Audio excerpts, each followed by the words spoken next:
Hello everyone, welcome back. This is a story from Her Silent Revenge, and it has taken a turn you absolutely didn't expect. Let's begin. At 4 a.m., I watched my sister steal my keys through my bedroom window.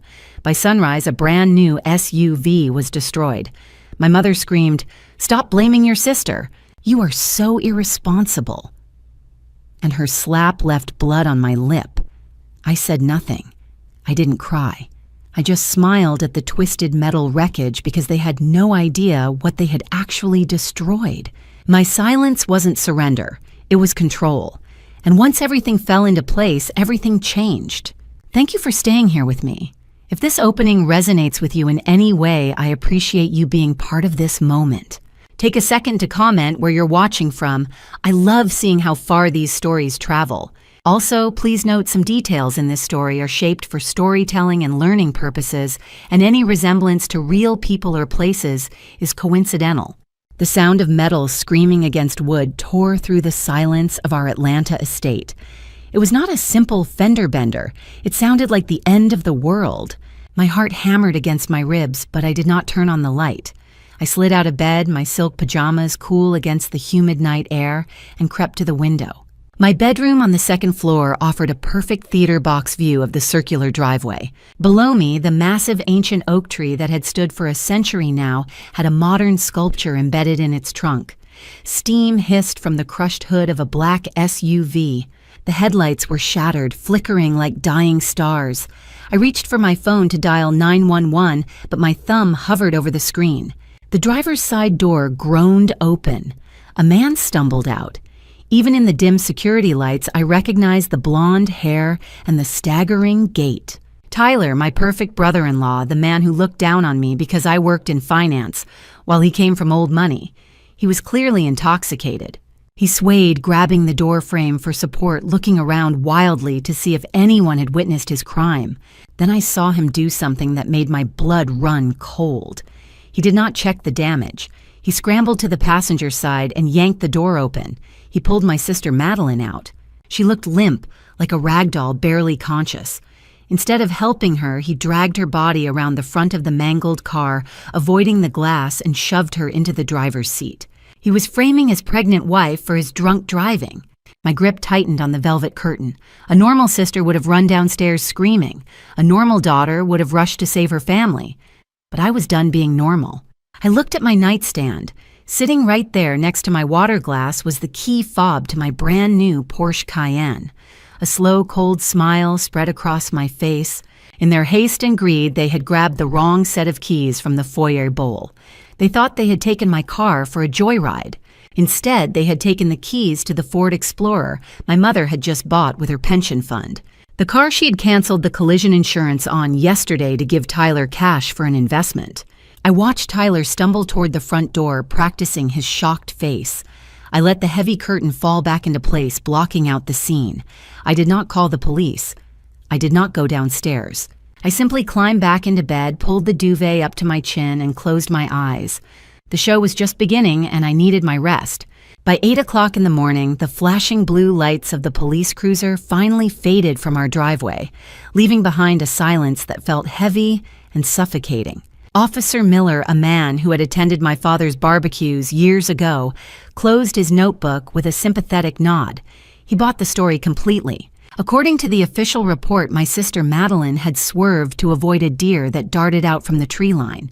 There was no mention of alcohol, no mention of speed, and certainly no mention of the hit and run that happened 3 miles away. I stood at the top of the spiral staircase watching the performance unfold below. It was masterclass in manipulation. Madeline was collapsed on the velvet love seat, her face buried in our mother's cashmere shawl. She sobbed loud, theatrically gasps that shook her small frame. Mom was stroking her hair, murmuring soothing words that she had never once spoken to me in 3 decades. My poor baby. Mom cooed, glaring at the open front door as if the oak tree had personally attacked her daughter. "You are safe now. That is all that matters. The car can be replaced, but you cannot." Tyler stood by the window, peeking through the blinds to watch the tow truck back into the driveway. He looked pale, his eyes bloodshot and rimmed with red, but the arrogance was still there. He had managed to charm the officer out of a breathalyzer test, claiming his wife was in medical distress due to her pregnancy. He had successfully shifted the blame, and now he was just waiting for the wreckage to disappear so he could wash his hands of the crime. I walked down the stairs, the heels of my slippers clicking rhythmically against the cold marble. The sound was like a gavel striking a block, and it made everyone freeze. Madeline stopped crying instantly. Mom stiffened. Tyler turned around, his jaw tight. I held my ceramic mug with both hands, taking a slow, deliberate sip of black coffee. I did not rush to them. I did not ask if everyone was okay. I simply walked past them toward the open door and looked out at the crushed metal sitting on the manicured lawn. The front end of the SUV was an accordion. The radiator was hissing steam onto the grass. It was a total loss. From the corner of my eye, I saw the neighbors peeking out from behind their hedges. The spectacle was humiliating, but my family did not care about the humiliation of the accident. They only cared about the narrative. I turned back to face them. My expression was blank, devoid of the panic they expected. I saw the confusion flicker in Tyler's eyes. He expected me to be screaming about my insurance premiums. He expected me to be weeping over my new leather seats.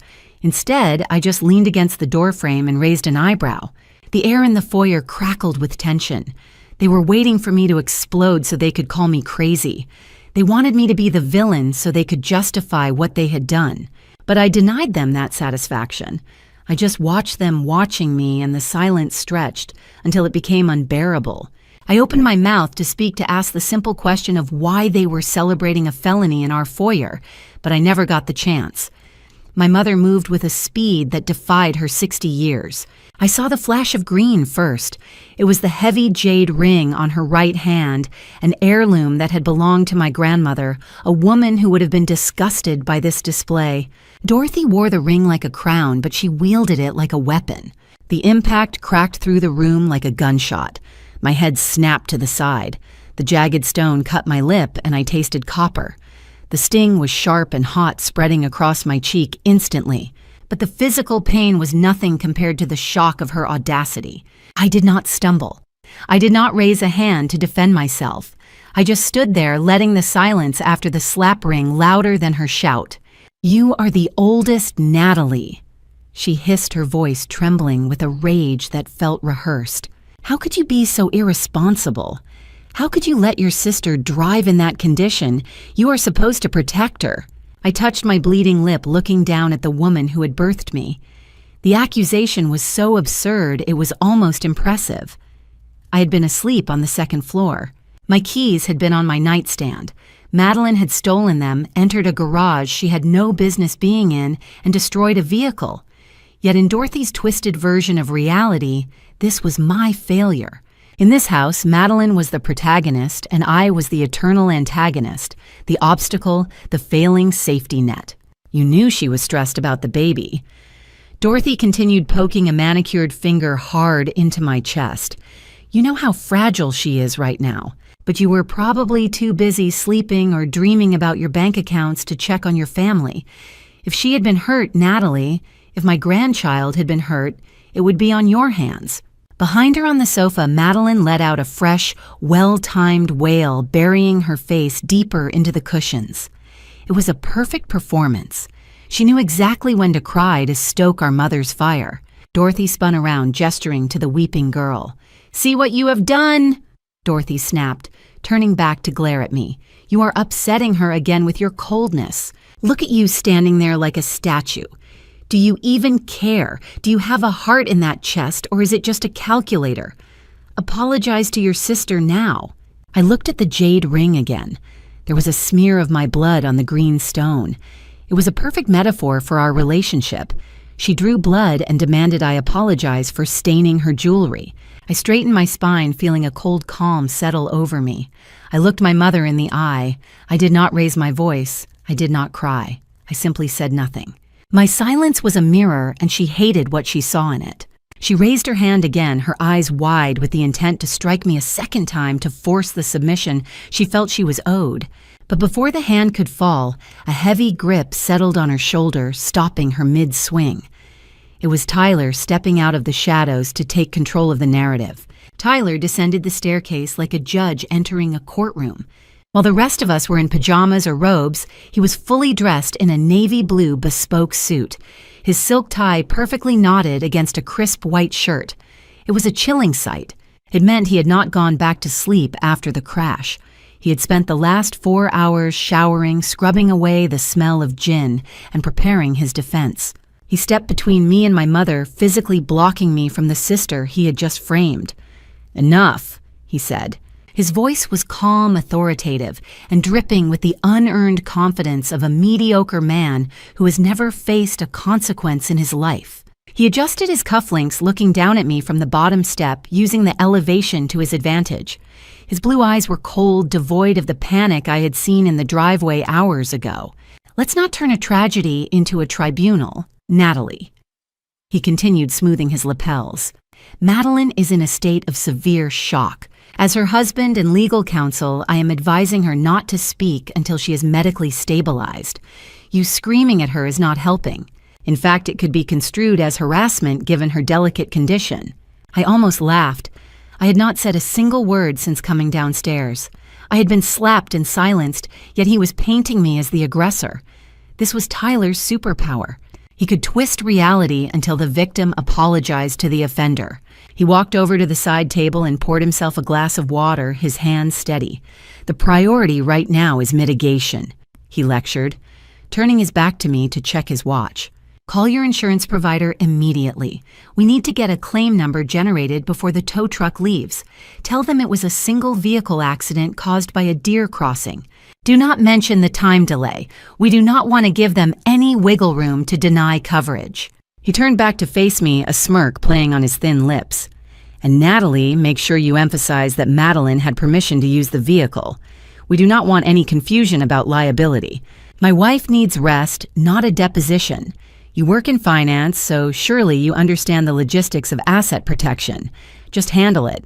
He waved his hand dismissively, shooing me away like a servant. To him, I was not a person. I was an ATM with a pulse. I was the fixer who was expected to clean up the blood while he kept his hands clean. He put a protective arm around Madeline, kissing her forehead, while looking directly at me with a challenge in his eyes. He thought he had checkmated me. He thought his suit and his law degree gave him immunity in this house. He had no idea that the vehicle he was ordering me to claim was uninsured and owned by the woman standing right next to him. Breakfast was served exactly 1 hour later, as if the felony in our driveway was just a minor inconvenience, like a spilled glass of milk. The smell of maple syrup and crisp bacon filled the dining room, masking the lingering scent of burnt rubber and gasoline that drifted in through the vents. I sat at the far end of the long mahogany table, my plate empty, save for a single slice of dry toast and black coffee. The seating arrangement had never felt more political. To my left, Tyler was aggressively cutting into a stack of pancakes, his knife screeching against the fine china with a violence that made me wince. To my right, Madeline was picking at a bowl of fresh berries, her eyes still puffy, but perfectly dry now. At the head of the table, Dorothy presided over her kingdom, pouring tea from a silver pot with a steady hand. They formed a tight, impenetrable triangle of solidarity, leaving me on the outside looking in. It felt like I was a ghost haunting my own house, invisible until they needed someone to blame. Madeline broke the silence first. She did not look at me. She looked at her husband, seeking his approval before she spun her web. "I honestly thought you left them out for me, Natalie," she said, popping a grape into her mouth. "You know I have been having terrible cramps lately. I needed to get to the 24-hour pharmacy for my prenatal vitamins, and Tyler was sleeping so deeply I did not want to wake him. I saw the keys on the console table, and I just assumed you were being a good big sister. I thought you left them there because you knew I might need to go out." I stared at her over the rim of my mug. The lie was so bold it was almost breathtaking. My keys had been on my nightstand inside my bedroom on the second floor. She had to have crept into my room while I slept like a thief in the night to steal them, but pointing that out would only earn me another lecture on selfishness. She was rewriting history in real time, turning her theft into a misunderstanding and my anger into pettiness. Dorothy set down her teacup with a sharp clink. Her gaze was soft when she looked at Madeline, but hardened into flint when it turned to me. Exactly, she chimed in, buttering a biscuit with aggressive strokes. You were not using the car, Natalie, you were asleep. Why are you making such a fuss about possession? In this family, we do not hoard things. What belongs to you belongs to your sister, especially now that she is carrying the first grandchild. You act as if she took the car to go joyriding when she was clearly taking care of her health. It is just a car, Dorothy added, waving her butter knife dismissively at me. A hunk of metal and plastic. You can buy another one with that fancy bonus you are always bragging about. Or better yet, let Tyler handle the replacement since he knows more about automobiles than you do. You should be grateful your sister is safe instead of sitting there sulking about property values. I watched them eat. They were feasting on my supposed misery, devouring my assets along with their breakfast. They truly believed they were entitled to everything I worked for. Madeline believed she had a right to my keys.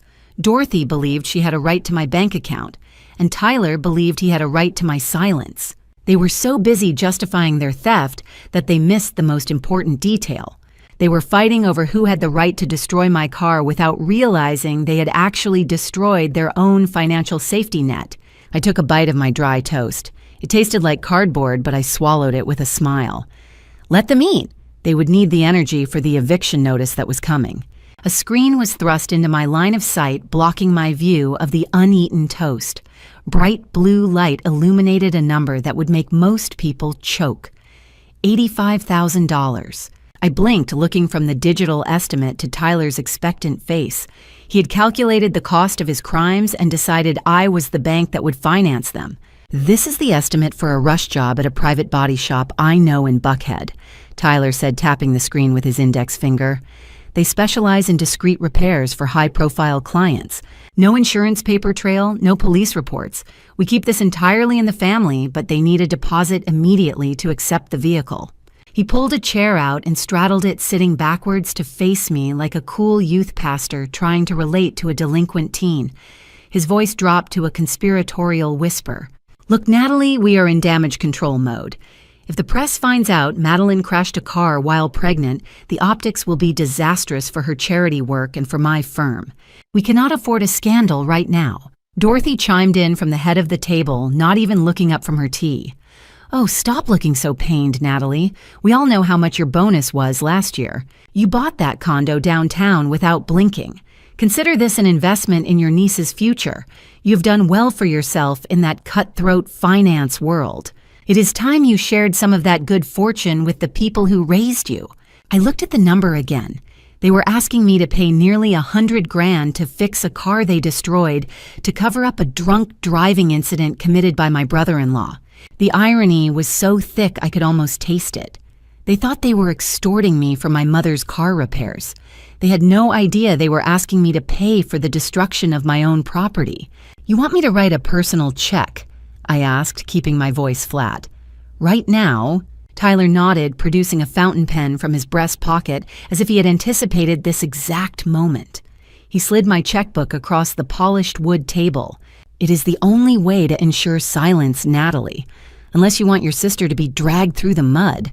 Unless you want the stress to cause a miscarriage. You are the only one with the liquidity to handle this problem today. Think of it as purchasing peace of mind. I picked up the heavy, expensive pen. It felt cold in my hand. I looked at Madeline. She was watching me with wide, greedy eyes, waiting to see if the scapegoat would fall in line one last time.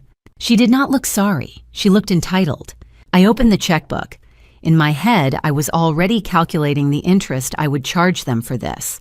Every dollar I wrote on this check was another nail in the coffin I was building for their lifestyle. I pressed the nib to the paper. Make it out to Prestige Auto. Tyler directed, a triumphant smile spreading across his face. I wrote the date. I wrote the amount. My signature was a sharp, jagged line at the bottom. I tore the check out with a ripping sound that echoed in the quiet room and slid it across the table. Tyler snatched it up, blowing on the ink as if it were a winning lottery ticket. He thought he had just secured his freedom. He did not know he had just accepted a document that proved he was trying to cover up a crime. I capped the pen and pushed it back to him. Is that all I asked? Or is there a service fee for letting you ruin my morning? The ink on the check was still wet, but I did not tear it out of the book. I let the pen hover over the paper, my hand perfectly still. The silence in the room shifted. It was no longer the silence of a victim being bullied. It was the silence of a predator watching prey walk into a cage. I looked up slowly, locking eyes with Tyler, and then shifting my gaze to my mother. I needed them to say it on the record. I needed them to seal their own fate with verbal consent. "Are you absolutely certain?" I asked, my voice quiet and steady. "You want me to handle the liability for this specific vehicle? You want me to take full responsibility for the car sitting in the driveway?" Dorothy slammed her teacup down so hard tea sloshed onto the white tablecloth. "Oh, for heaven's sake, Natalie, do not be so dramatic. Of course we want you to handle it. Who else is going to do it?" "Madeline is pregnant. Tyler is busy saving his firm. You are the only one with the time and the resources to clean up this mess. Stop acting like a martyr just because we are asking you to be a decent sister." Tyler leaned forward, his eyes narrowing. "Why are you stalling? Are you trying to back out? You have the money. You have the insurance policy. Just make the call or write the check. Stop trying to negotiate your way out of family obligations. It makes you look petty." I looked at Madeline. She was watching me with that familiar mix of pity and disdain. "Just pay it, Natalie," she whined. "God, you are so stingy. You care more about your bank balance than you do about my stress levels. It is just money. You can always make more." I lowered my eyes back to the checkbook to hide the spark of amusement that I knew was visible in my pupils. They had no idea what they had just demanded. By insisting I take responsibility for the car, they were unknowingly admitting that they had no idea whose car it was. They were demanding I use an insurance policy that did not exist for a vehicle I did not own. "Very well," I said, closing the checkbook with a soft thud. "I will take care of it. I will handle the claim. I will talk to the authorities. I will make sure the owner of that vehicle gets exactly what they deserve." Tyler relaxed, leaning back in his chair with a smug grin. "See, was that so hard? That is all we wanted, a little cooperation. Next time, try to be helpful without us having to twist your arm." I stood up, pushing my chair back. I did not finish my coffee. I did not look at them again. I walked out of the dining room feeling the weight of their judgment lift off my shoulders. They thought I was retreating to my room to cry or to call my insurance agent. They thought they had won. But as I climbed the stairs, I wasn't thinking about insurance premiums. I was thinking about the dash cam footage uploading to my private cloud server and the property deed I had in my safe. They wanted me to handle the car, so I was going to handle it right down to the last screw. To understand the magnitude of the trap they had just walked into, we have to rewind 12 hours to the previous night. The house was dark, bathed in the cold blue light of the moon coming through the skylights. I had come out of my room to get a glass of water when I heard the hushed giggling coming from the foyer. I stopped at the top of the landing, blending into the shadows. Downstairs, Tyler and Madeline were stumbling around the entryway. They were already intoxicated, having returned from a dinner party where the wine had clearly flowed freely. Tyler was leaning against the wall, loosening his tie, while Madeline rifled through the crystal bowl where the family kept our car keys. "Let's take the Cayenne." Tyler whispered, his voice slurred but filled with greed. "I want to see what that German engineering feels like on the open road. Come on, babe. Your sister is asleep. She is so boring. She probably went to bed at 9 o'clock. She will never know." Madeline giggled, the sound sharp and malicious. "She does not deserve that car anyway. A single woman with no kids driving a Porsche while I'm stuck in that sedan. It is ridiculous. Let's take it. If we scratch it, we will just tell her someone keyed it in the parking lot. She is so desperate for our approval. She will believe anything." My grip tightened on my water glass. They were discussing stealing my property and damaging it with the casual entitlement of people who had never worked for $1 in their lives. I watched Madeline's hand hover over the bowl. I could have walked down the stairs. I could have shouted. I could have confiscated my keys and caused a scene. But earlier that same morning, I had overheard another conversation that changed everything. I had heard my mother on the phone with her insurance agent. She was canceling the collision and comprehensive coverage on her Ford Explorer. She had told the agent she needed to liquidate the pro-rated premium refund to give Tyler extra cash for his failing investment firm. She had stripped her own car of protection to feed his ego. A plan formed in my mind instantly. It was cold and calculated. I waited for them to stumble into the kitchen to find a corkscrew. I moved silently down the stairs, my bare feet making no sound on the carpet. I reached into the crystal bowl. My new Porsche key fob was heavy and sleek. My mother's Ford Explorer key fob was also black and roughly the same shape. In the dark to two drunk people, they were indistinguishable. I picked up my keys and slipped them into my pocket. Then I took the Ford keys and placed them right on top where my keys had been. I did not steal anything. I simply protected my asset and gave them access to the one vehicle in the fleet that was completely uninsured. I retreated back to the shadows just as they came back into the hall. I watched Madeline grab the Ford keys, thinking they were mine.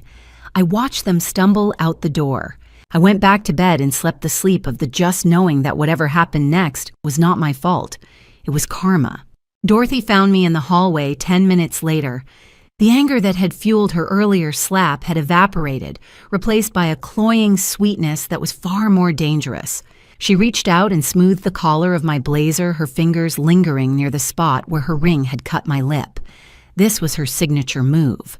First, she broke you. Then she offered to be the one to glue you back together, provided you did exactly what she wanted. "I am sorry I lost my temper earlier, Natalie," she said, her voice dropping to a conspiratorial whisper. "You know how high my blood pressure gets when Madeline is in trouble.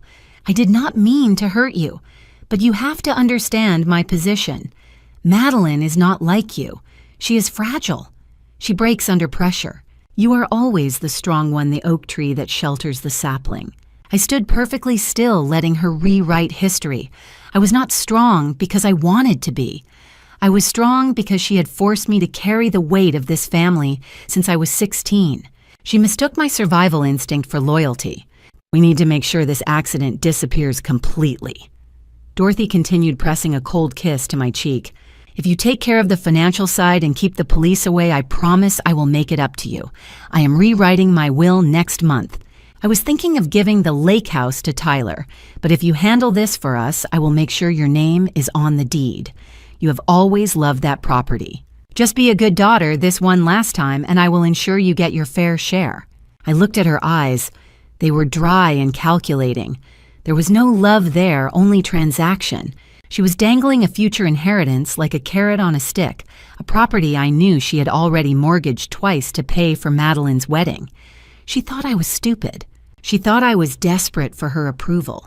I took a step back, breaking her physical contact. She flinched slightly, fearing rejection. "You do not need to worry, Mother," I said, keeping my voice devoid of emotion. "I have already made the decision. I am going to handle this situation personally. I will speak to the authorities and the insurance adjusters today.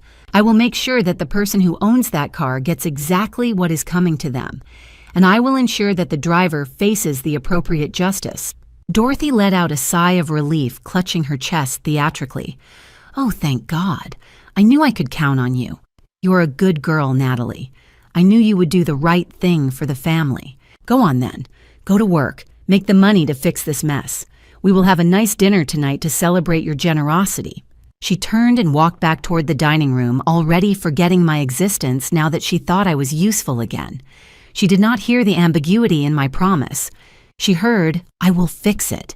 What I actually said was, "I will finish it." I grabbed my purse and walked out the front door past the wrecked Ford Explorer that she thought was my Porsche. As I climbed into my actual Porsche Cayenne, which was parked safely down the street, I pulled out my phone. It was time to make the call that would turn their celebration into a funeral. I dialed the number for the fraud department. The game was on. The front door had barely clicked shut behind my mother when Tyler cornered me in the hallway. The mask of the concerned husband dropped instantly, replaced by the sneer of a man who believed he had just successfully robbed a bank. He leaned against the banister, blocking my path to the kitchen, checking his reflection in the hallway mirror. He adjusted his tie, admiring the knot, before turning his cold blue eyes on me. "You know, Natalie," he said, his voice dripping with condescension.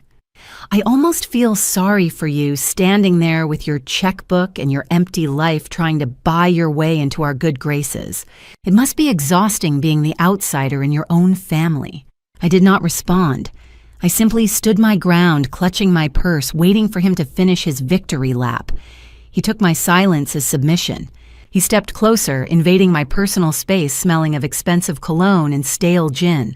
"You are jealous of her, aren't you?" he whispered.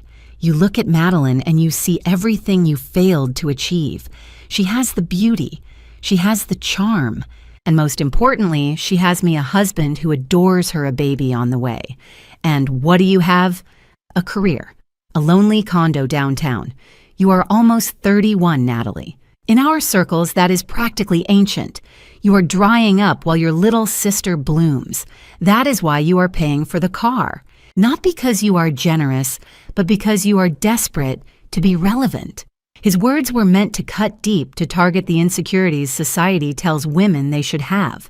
But coming from a man who had just framed his pregnant wife for a felony, his insults felt like compliments. If being successful and single meant I did not have to be married to a man like Tyler, then I was winning. "Speaking of the car," Tyler said, checking his watch impatiently, "since my vehicle is currently indisposed in your driveway, and the Ford as well, you know I am going to need transportation. I have a very important meeting with a potential investor at the Ritz-Carlton in an hour. I need you to authorize a rental on your corporate account.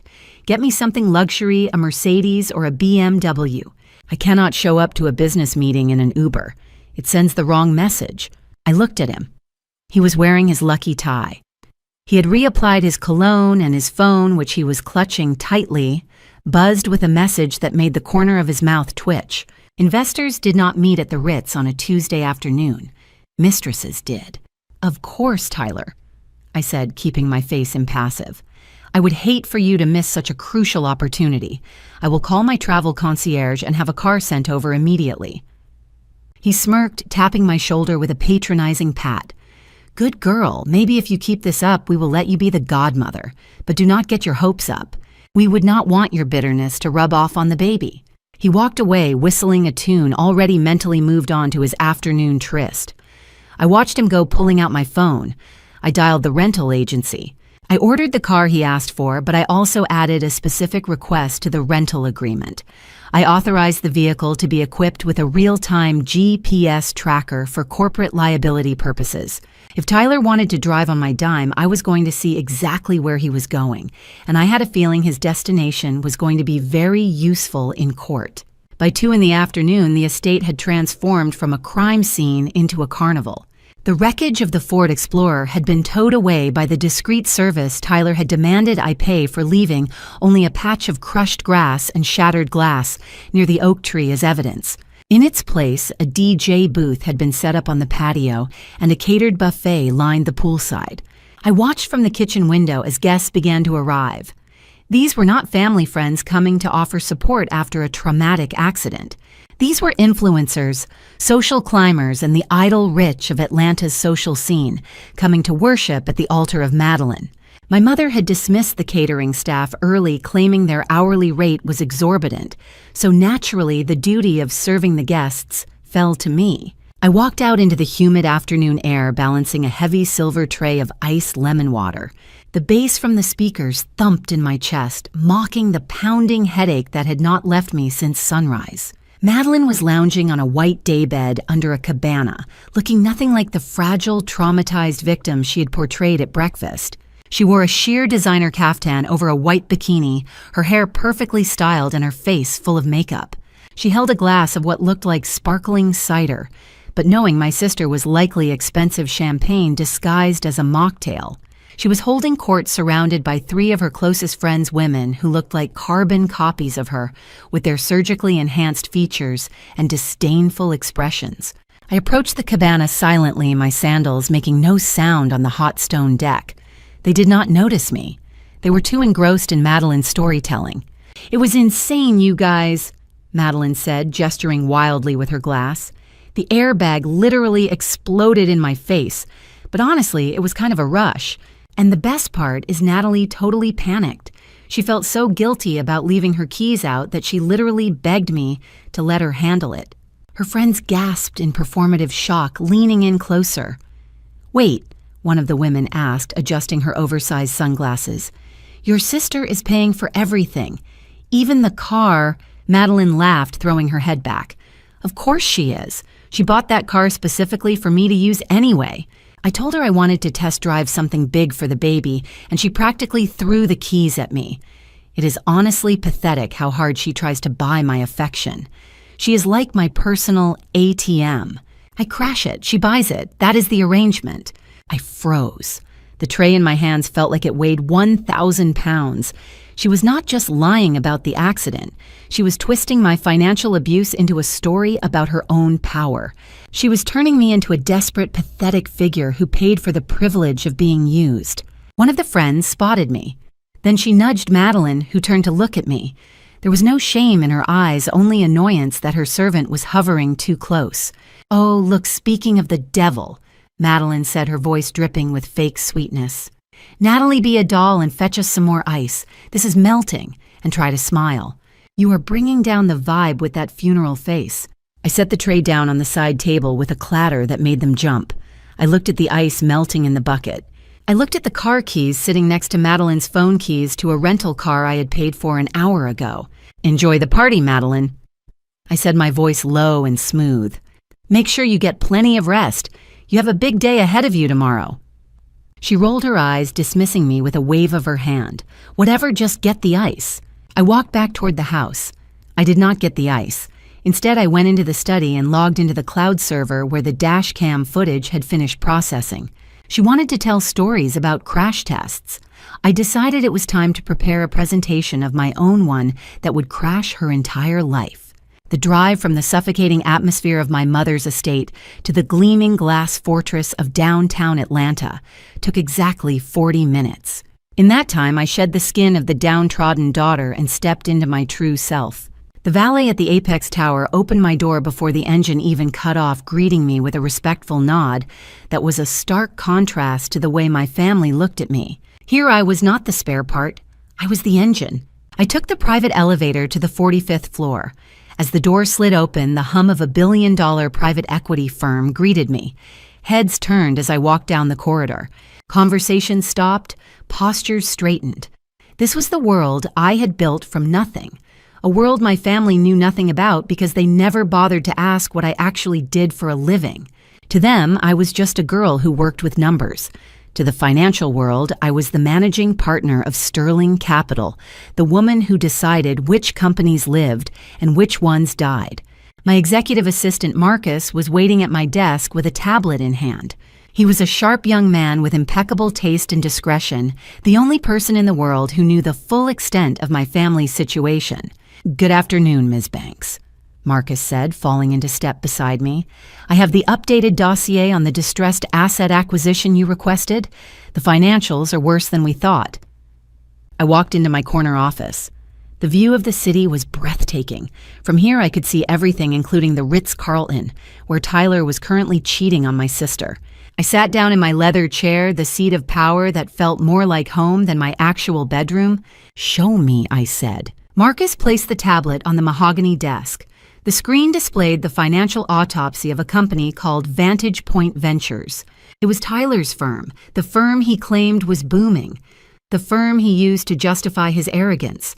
The red ink on the screen told a different story. He was leveraged to the hilt. He'd borrowed against everything, including his future commissions, and apparently my mother's retirement fund to keep the lights on. And here was the kicker.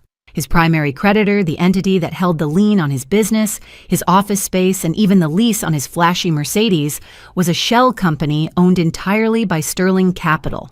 I owned his debt. I owned his career. I effectively owned him. "He is 90 days past due on the primary loan," Marcus noted, tapping the screen. "Under the terms of the contract, we have the right to call in the full amount immediately.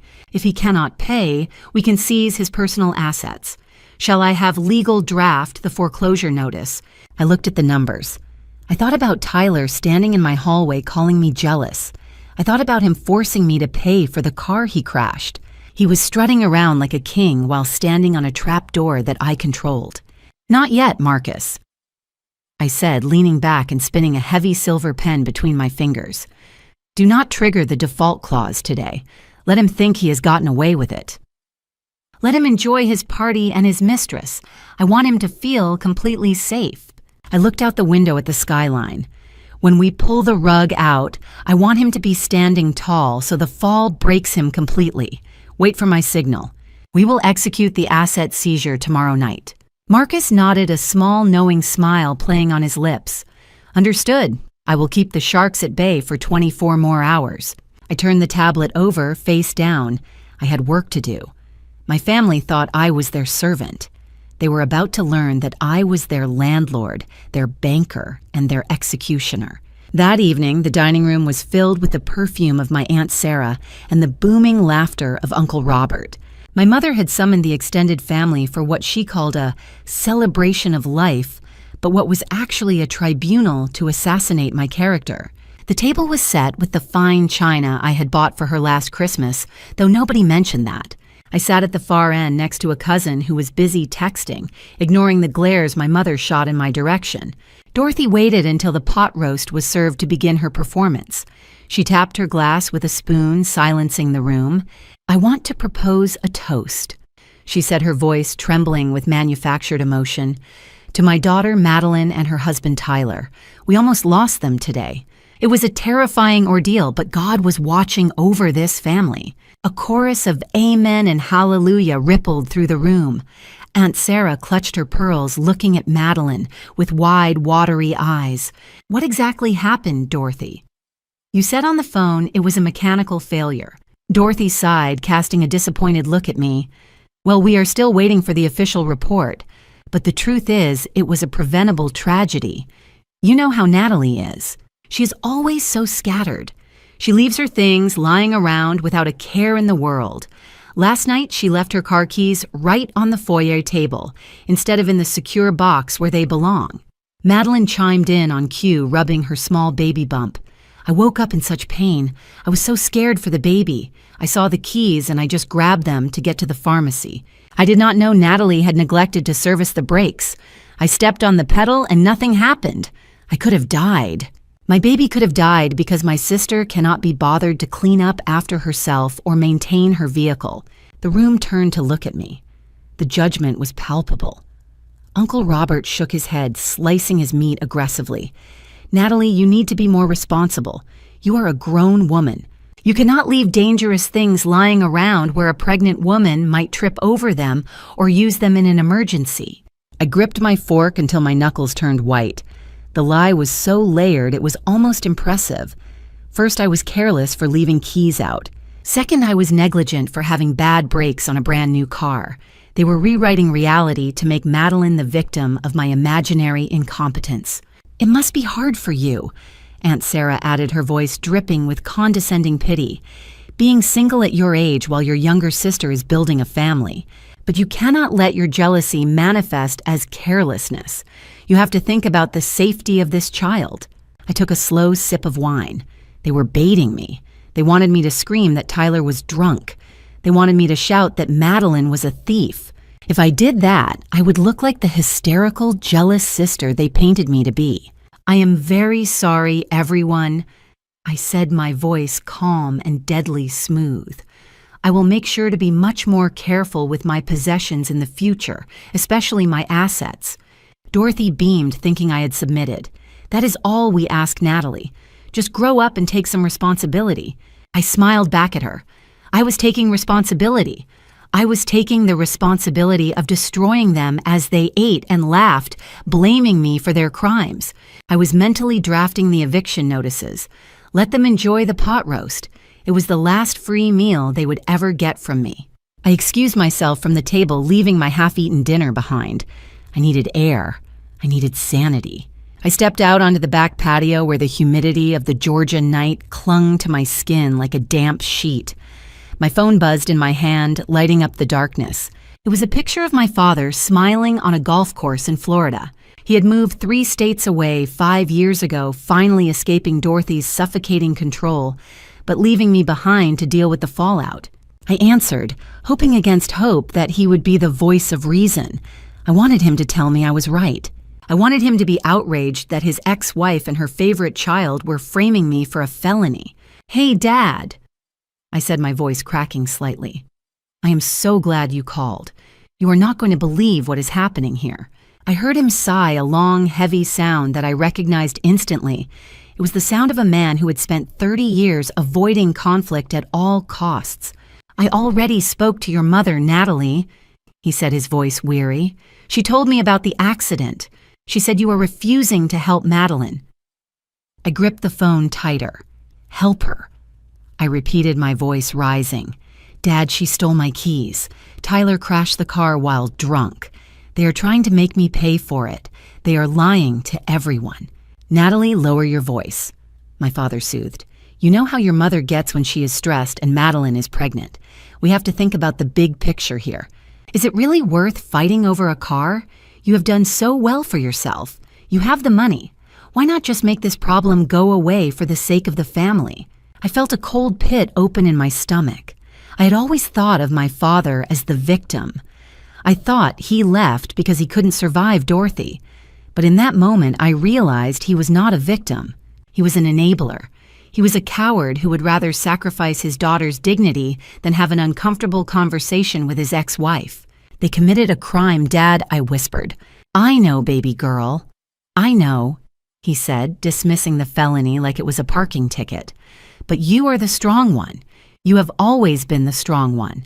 Madeline needs protection. You don't. You can handle the heat. Just be the bigger person. Do it for me. I don't want to get dragged into a legal battle down here. I just want peace." He did not want peace. He wanted quiet. There is a difference. He was asking me to absorb the abuse so he would not have to hear the noise. He was asking me to set myself on fire to keep them warm. I looked at the glass door. Inside, I could see Tyler laughing and Dorothy pouring more wine. They were monsters, but at least they were honest about it. My father was worse. He pretended to be good while handing ammunition to the enemy. "You are right, Dad," I said, my voice turning into ice. "I am strong enough to handle this my way." "Good girl," he said, relieved. "I knew you would understand. Give them my love." I hung up the phone. I stood there in the dark, realizing that the cavalry was not coming. There was no hero in this story. No wise parent was going to swoop in and save me. I was completely and utterly alone. And strangely, that realization did not break me. It liberated me. If I was alone, that meant I answered to no one. I turned back toward the house. If they wanted the strong daughter, they were going to get her, and she was going to burn their house of cards to the ground. I walked back into the living room just in time to witness the next phase of the hostile takeover. The atmosphere had shifted from a family gathering to a business transaction. Tyler was sitting on the ottoman directly in front of my mother, holding her hands in his. He looked like a televangelist about to ask for a donation to buy a private jet. "Dorothy," he said, his voice low and earnest, "this accident really shook me. It made me realize how fragile everything is. If something had happened to Madeline today, if we had lost her or the baby, I do not know what I would have done. It got me thinking about security, about legacy." My mother nodded, her eyes wide with concern. "Of course, Tyler, we are all just so thankful she is safe." "That is just it," Tyler continued, pressing his advantage. "Safety is not just about physical health, it is about stability. Madeline is stressed. She feels insecure about our living situation. I think for the sake of the baby, we need to settle matters permanently. I think it is time we transferred the deed of this house into Madeline's name." I leaned against the doorframe, crossing my arms. He was not asking for a nursery. He was asking for a multi-million-dollar asset. He was trying to secure a golden parachute before his company completely collapsed. Dorothy did not even hesitate. She did not consult a lawyer. She did not think about her own retirement security. She just smiled benevolently. "Oh, Tyler, if that will give my grandbaby peace of mind, then consider it done. This house was always meant for Madeline anyway. She is the one building a family. She is the one carrying on the legacy. I will call the family attorney first thing in the morning and have him draft the transfer of ownership." Then she turned her head and saw me standing there. The benevolence vanished, instantly replaced by the cold practicality of a general rearranging troops on a board. And Natalie, since this is going to be Madeline's house officially, we need to make some changes to the living arrangements. Madeline needs the master suite. It has the best light for the baby, and the attached sitting room is perfect for a nursery. I stared at her. The master suite was currently occupied by her. She was offering to move out of her own room for them. I will move into the east wing, Dorothy continued. And Natalie, you will need to vacate your room on the second floor. We need that space for the nanny and the night nurse Tyler is hiring.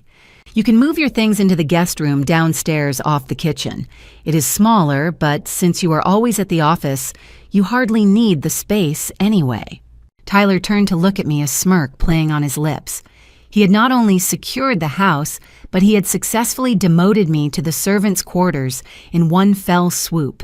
It makes the most sense, Natalie, he said. You are a guest here. Really, Madeline is the lady of the house now. She needs the space to nest.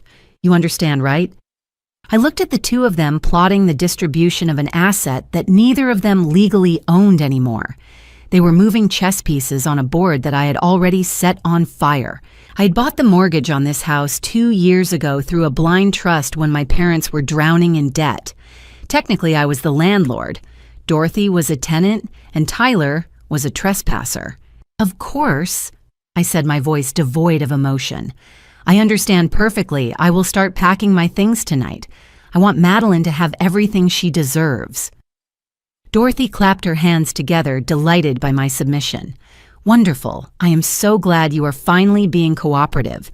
Maybe there is hope for you yet. I turned and walked toward the stairs.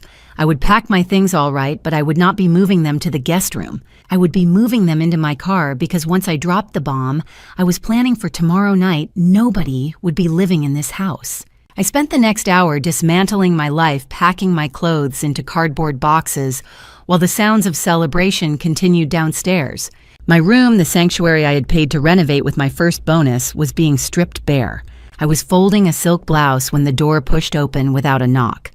Madeline waddled in, holding a glass of sparkling cider, surveying the room like a conqueror, inspecting her new territory. She did not offer to help. She simply criticized running a finger along the top of my dresser and grimacing at the dust. You have so much junk, Natalie, she said, wrinkling her nose. I'm going to have to hire a professional cleaning crew to fumigate this place before the baby comes. I do not want my child breathing in your stale energy. I ignored her, continuing to pack.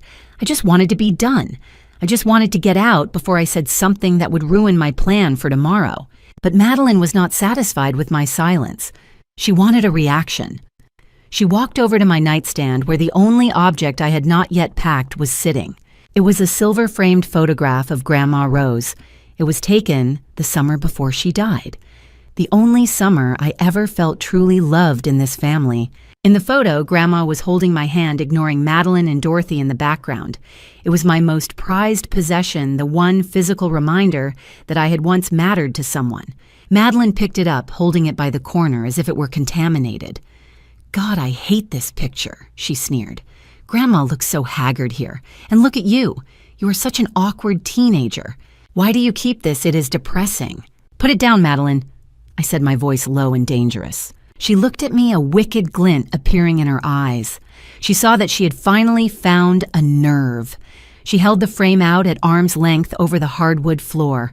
You are so uptight, she said, enjoying the power trip. I am just looking. You know, Tyler says you are hoarding this house because you are trying to compensate for having no family of your own. Maybe if you got rid of this old junk, you would actually find a man.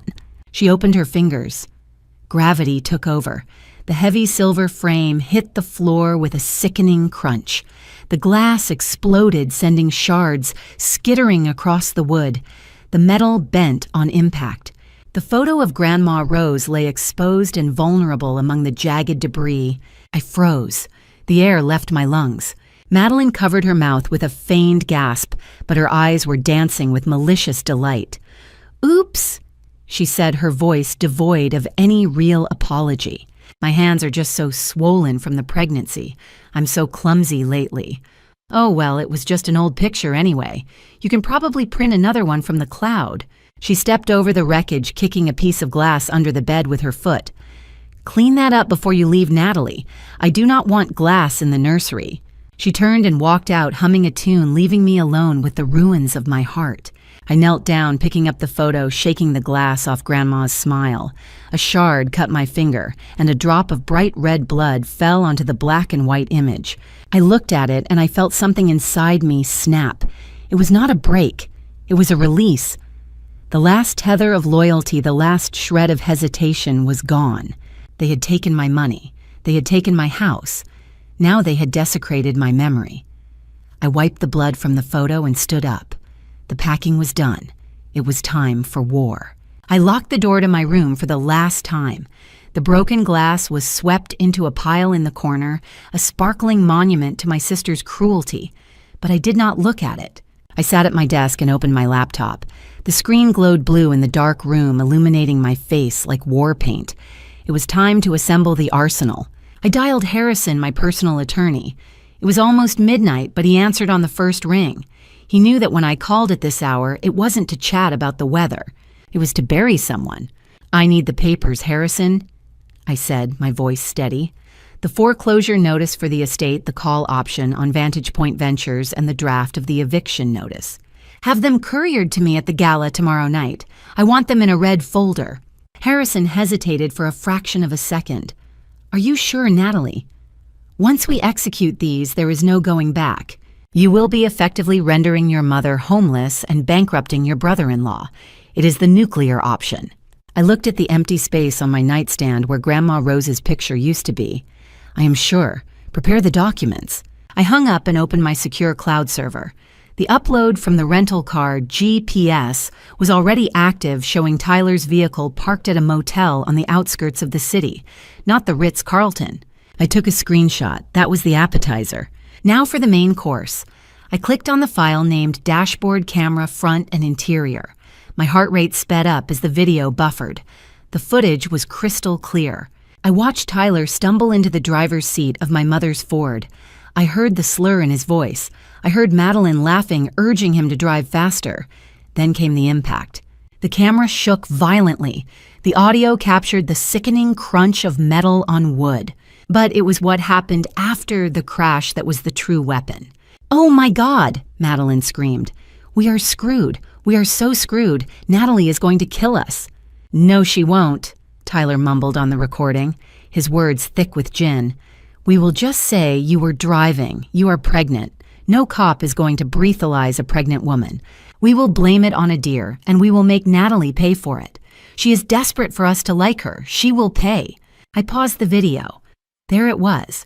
A confession conspiracy to commit fraud, filing a false police report, and an admission that they viewed me as nothing more than a desperate wallet. I saved the clip and backed it up to 3 different servers. Next, I opened the financial dossier my forensic accountant had sent over regarding my mother's finances. It was worse than I thought. Dorothy had taken out a 3rd mortgage on the estate to fund Madeline's lifestyle. She was 3 months behind on payments. Technically, the bank could have foreclosed weeks ago, but the bank had sold the debt to a private holding company. My holding company. I looked at the documents spread out on my digital desktop. I had the evidence of the crime. I had the proof of the affair. I had the deed to the house. And I had the debt that owned their souls. I closed the laptop. The weapon was loaded. The safety was off. All I had to do now was walk into that party tomorrow and pull the trigger. The morning of the gala arrived with a deceptive calm. The house was buzzing with hairstylists, makeup artists, and florists, turning the living room into a staging area for Madeline's big night. I was invisible to them, a ghost moving through the machinery of their vanity. I was in the kitchen drinking black coffee and reviewing the timeline of the asset seizure on my phone when Madeline swept in. She was wearing a silk robe that cost more than most people's mortgage payments, and her face was plastered with a hydrating sheet mask, making her look like a serial killer from a horror movie. She slapped a piece of paper onto the granite counter in front of me. "Read this," she commanded, her voice muffled by the mask. "Memorize it. Do not improvise." I looked down at the paper. It was a script, a literal script typed out in 12-point font titled Natalie's Apology Speech. I scanned the lines. It was a masterpiece of fiction. It had me admitting to being jealous of her pregnancy, confessing to being careless with the car keys, and thanking her for her infinite forgiveness. It ended with me presenting her with the keys to the new Porsche as a peace offering for the baby. "You want me to read this on stage?" I asked, looking up at her. "In front of 300 people." Madeline peeled the mask off, revealing glowing skin and a sneer. "Yes, I do. The donors love a redemption arc, Natalie. It makes me look benevolent, and it makes you look well. It makes you look like you are trying to be better. It is a win-win. Plus, Tyler says we need a public display of unity to squash any rumors about the accident. So you will go up there. You will cry a little, if you can manage it, and you will give me the keys to the replacement car." She leaned in closer, her eyes hard. "And do not wear that gray suit you always wear. Wear something festive. I do not want you looking like a librarian at my event. This is the launch of the New Beginnings Foundation. I need everything to be perfect." I looked at the script again. She was asking me to humiliate myself to cement her lie. She was asking me to hand over a $100,000 car that I had paid for while apologizing for a crime her husband committed. It was the ultimate power move. She wanted to break me publicly to ensure I never tried to stand up to her again. I folded the paper slowly and slid it into my pocket. A smile touched my lips, one that did not reach my eyes. "You do not have to worry, Madeline." I said, my voice smooth as silk. "I will be there, and I will not just read the script. I have prepared a special surprise for you, a gift that goes far beyond a car. I think it is going to be the highlight of the evening." Madeline's eyes lit up with greed. She assumed I had bought her jewelry or perhaps set up a trust fund for the baby. She had no idea that the surprise was a forensic audit and an arrest warrant. "Good," she said, patting my cheek with a damp hand. "I knew you would come around. Just make sure you do not try to outshine me. It is my night." She turned and sashayed out of the kitchen, shouting orders at the florists. I watched her go. She was right about one thing. It was going to be a night of new beginnings, just not the kind she was expecting. I finished my coffee and went to get dressed. It was time to put on my armor. The grand ballroom of the St. Regis Atlanta had been transformed into a sanctuary of wealth and deception. White orchids cascaded from the ceiling in waterfalls of expensive blooms, and crystal chandeliers cast a diamond-like glow over the city's elite. From the balcony looking down the room appeared to be a sea of black ties and designer gowns swirling around the center of gravity. That was my sister. Madeline stood beneath the largest light fixture, looking every inch the benevolent philanthropist. She wore a custom white maternity gown that shimmered with hand-stitched pearls, designed to make her look like a Madonna figure. She touched her stomach constantly, a calculated gesture to remind every donor that she was a vessel of life and virtue. Tyler stood by her side, his hand possessively on the small of her back, playing the role of the doting father to be to perfection. He laughed at donors' jokes and accepted checks with a humility that I knew was entirely manufactured.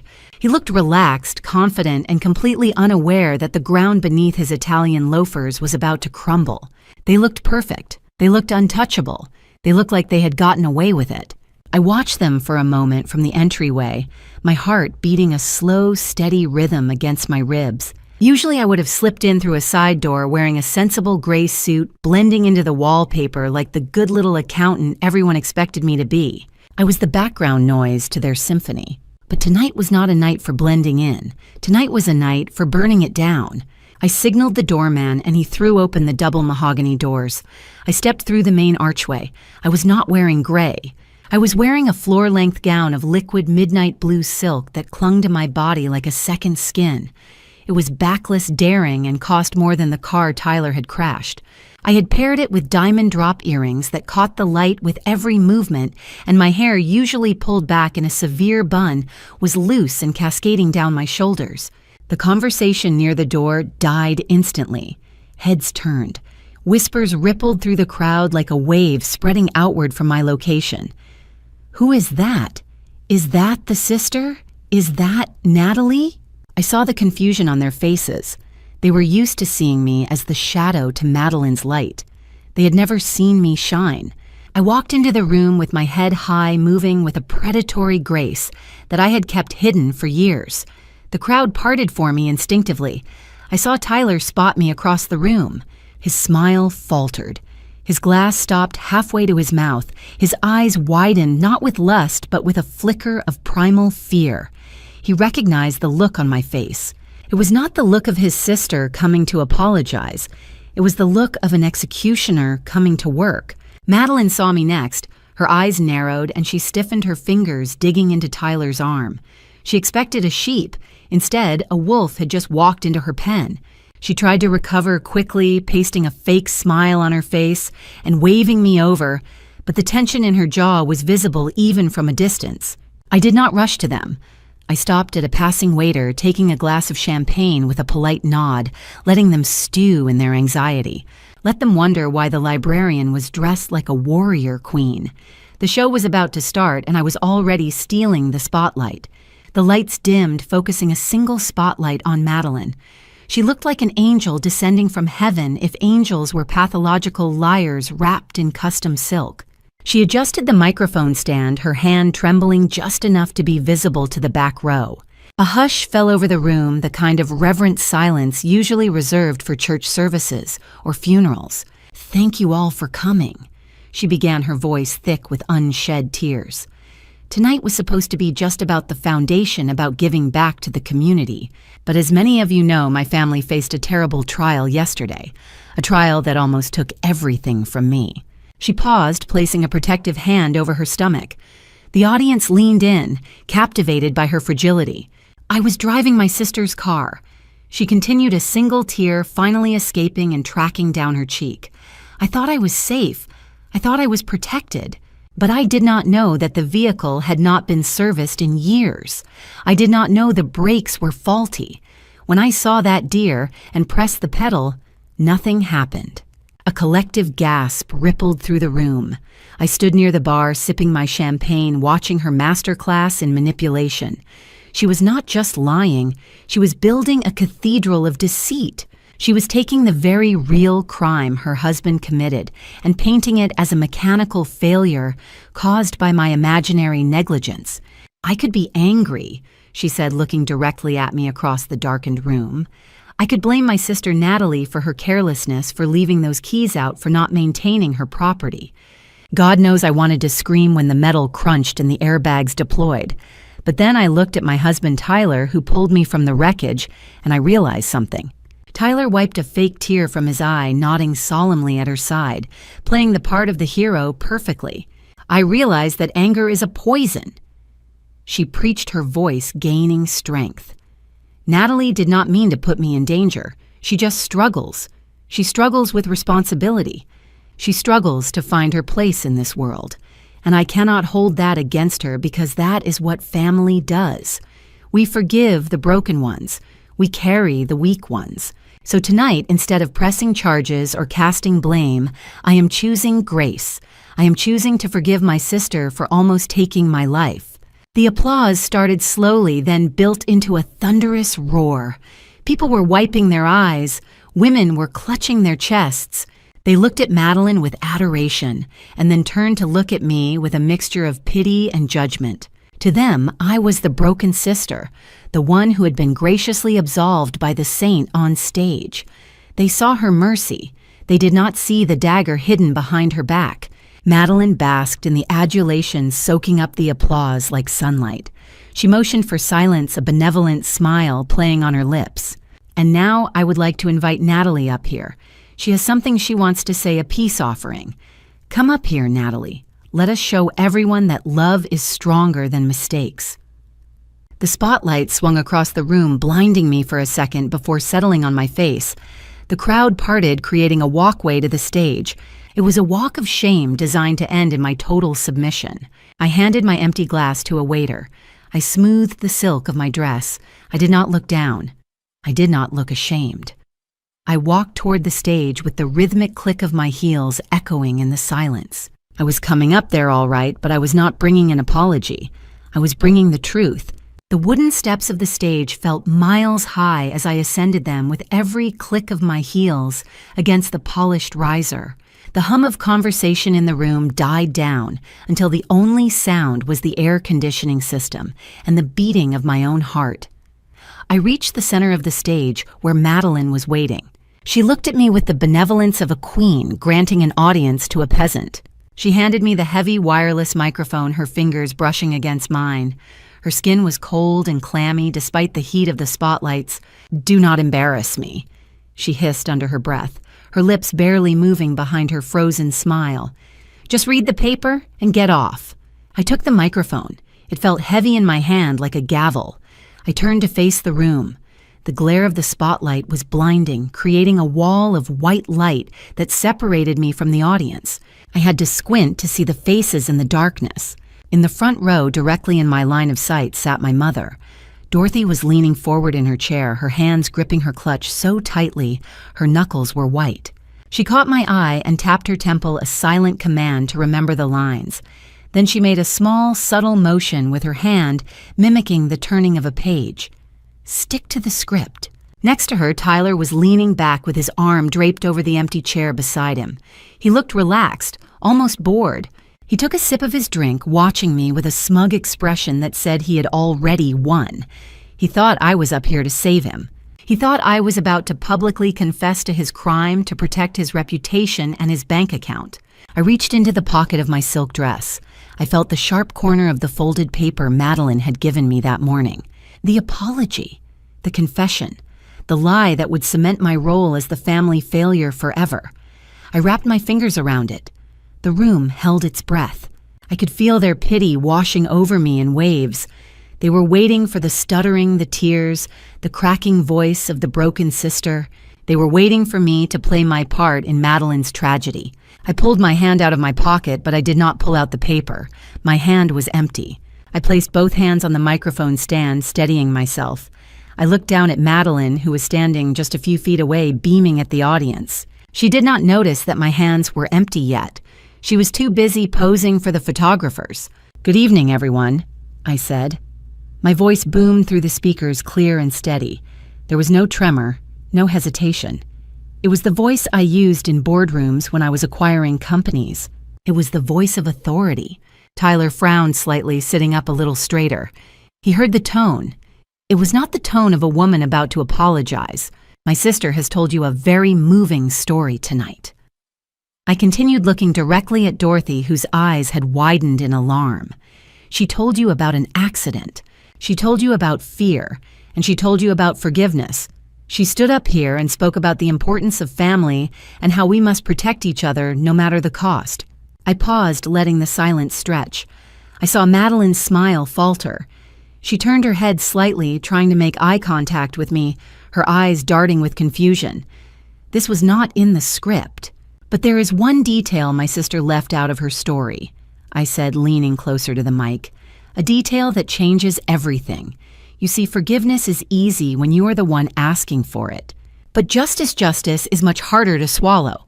Dorothy stood up halfway in her seat, her mouth opening to interrupt me. But it was too late. I had the floor, I had the microphone, and I had the truth. Before I reveal what completely changed the room, take a moment to tell me, how curious are you about what's about to happen next? On your own scale, drop your thoughts in the comments so I know you're still here with me. And just a quick note, the next part of this story includes some fictionalized elements for storytelling and reflection. If this isn't for you, feel free to stop watching here. I am not here to apologize, I said, my voice dropping an octave, deadly serious. I am here to clarify. Madeline said she was driving my car. That was the first lie. The gasp from the audience was audible. Madeline's face drained of all color. The trap was sprung. "You told everyone I was negligent, Madeline," I said, my voice slicing through the tension in the room like a scalpel. "You told them I left my keys out. You told them I endangered your life. But you failed to check one very important detail before you decided to take what did not belong to you." I reached into the podium and pulled out a small black remote. The massive screen behind me, which had been displaying a slideshow of Madeline's charity work and maternity photos, flickered. The image of Madeline cradling her bump vanished. I pressed the button. A high-resolution scan of a vehicle registration document appeared on the 20-foot screen. It was magnified so clearly that even the people standing by the bar could read the fine print. The silence in the room shifted from confused to stunned. Ladies and gentlemen, if you look at the screen, you will see the official registration for the vehicle that was destroyed in the driveway yesterday morning. I narrated, walking out from behind the podium to stand center stage. It is a Ford Explorer. It is not a Porsche.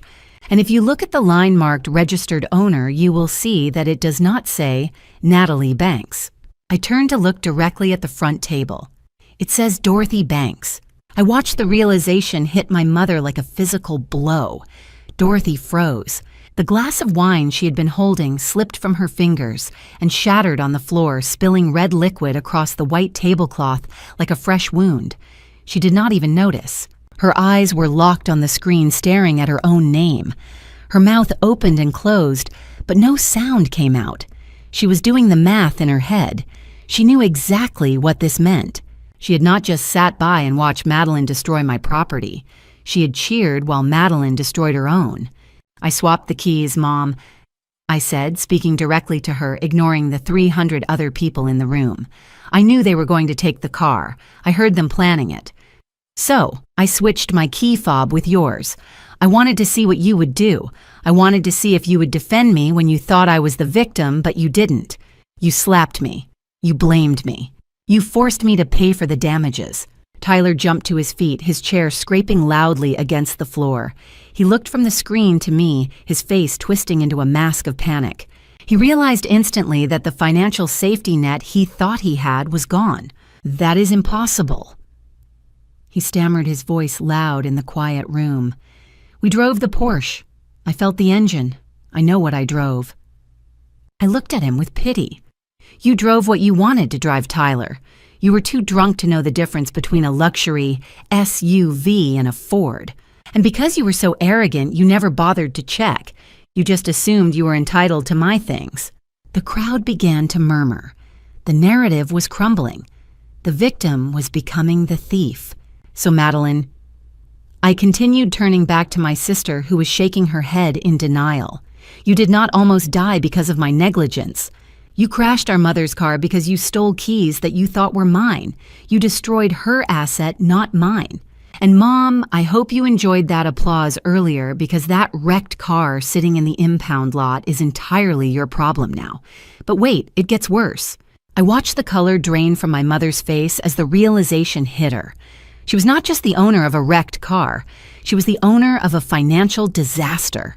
I took a step closer to the edge of the stage, looming over them like a judge passing a final sentence. The audience was paralyzed, caught between the horror of the revelation and the thrill of the scandal. "You see, Tyler was very specific this morning," I said, my voice echoing through the silent ballroom. "He demanded I use my insurance to cover the damages. He bullied me into writing a check for repairs to keep this quiet. He even threatened to ruin my reputation if I did not pay up. But there is a poetic justice in greed. It blinds you to the details." I clicked the remote again. The registration document on the screen vanished, replaced by a scanned letter from an insurance company. The date was from last week. The logo was unmistakable. "Mom, do you recognize this?" I asked, my voice dripping with faux concern. "This is the cancellation notice for your auto insurance policy. You called your agent last Tuesday. You told him you wanted to drop collision and comprehensive coverage on the Ford to save money. You told him you needed the prorated refund check immediately." Dorothy let out a strangled sound, half gasp, half sob. She clutched the tablecloth as if it were the only thing keeping her upright. She knew exactly why she had done it. She had stripped her own assets to feed the leech sitting next to her. "You needed the cash," I continued relentlessly. "You liquidated your safety net to give Tyler $5,000 for his investment firm. You bet your own security on his gambling addiction. You stripped the protection from your own vehicle to fund his lifestyle. And now look where it got you." I pointed to the document on the screen, tracing the cancellation date with the laser pointer. "Because you canceled that policy. That car is completely uninsured.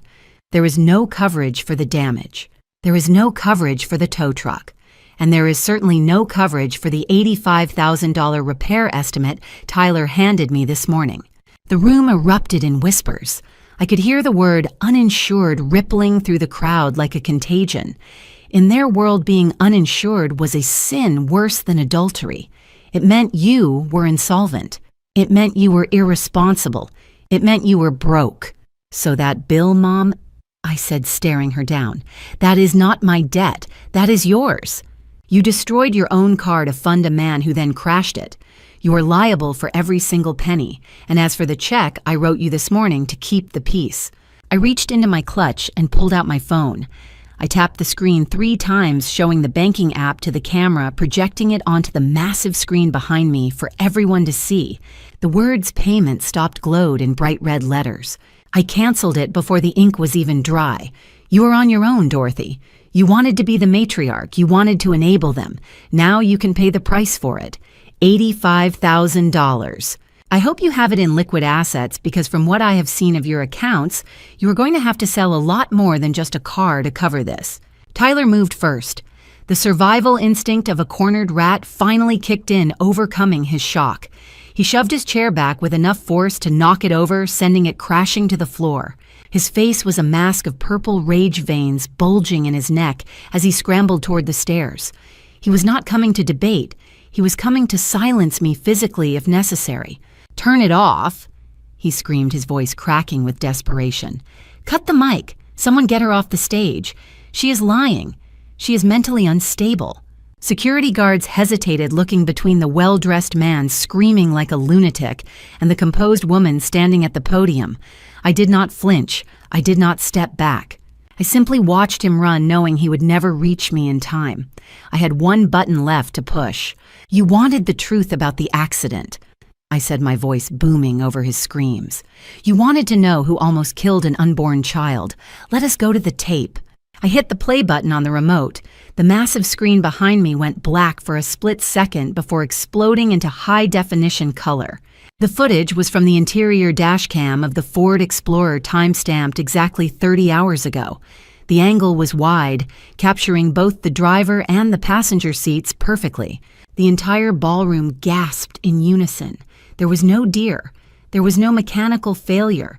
And most damning of all, there was no Madeline in the driver's seat. Tyler was behind the wheel. He was holding a bottle of champagne in one hand, steering with the other.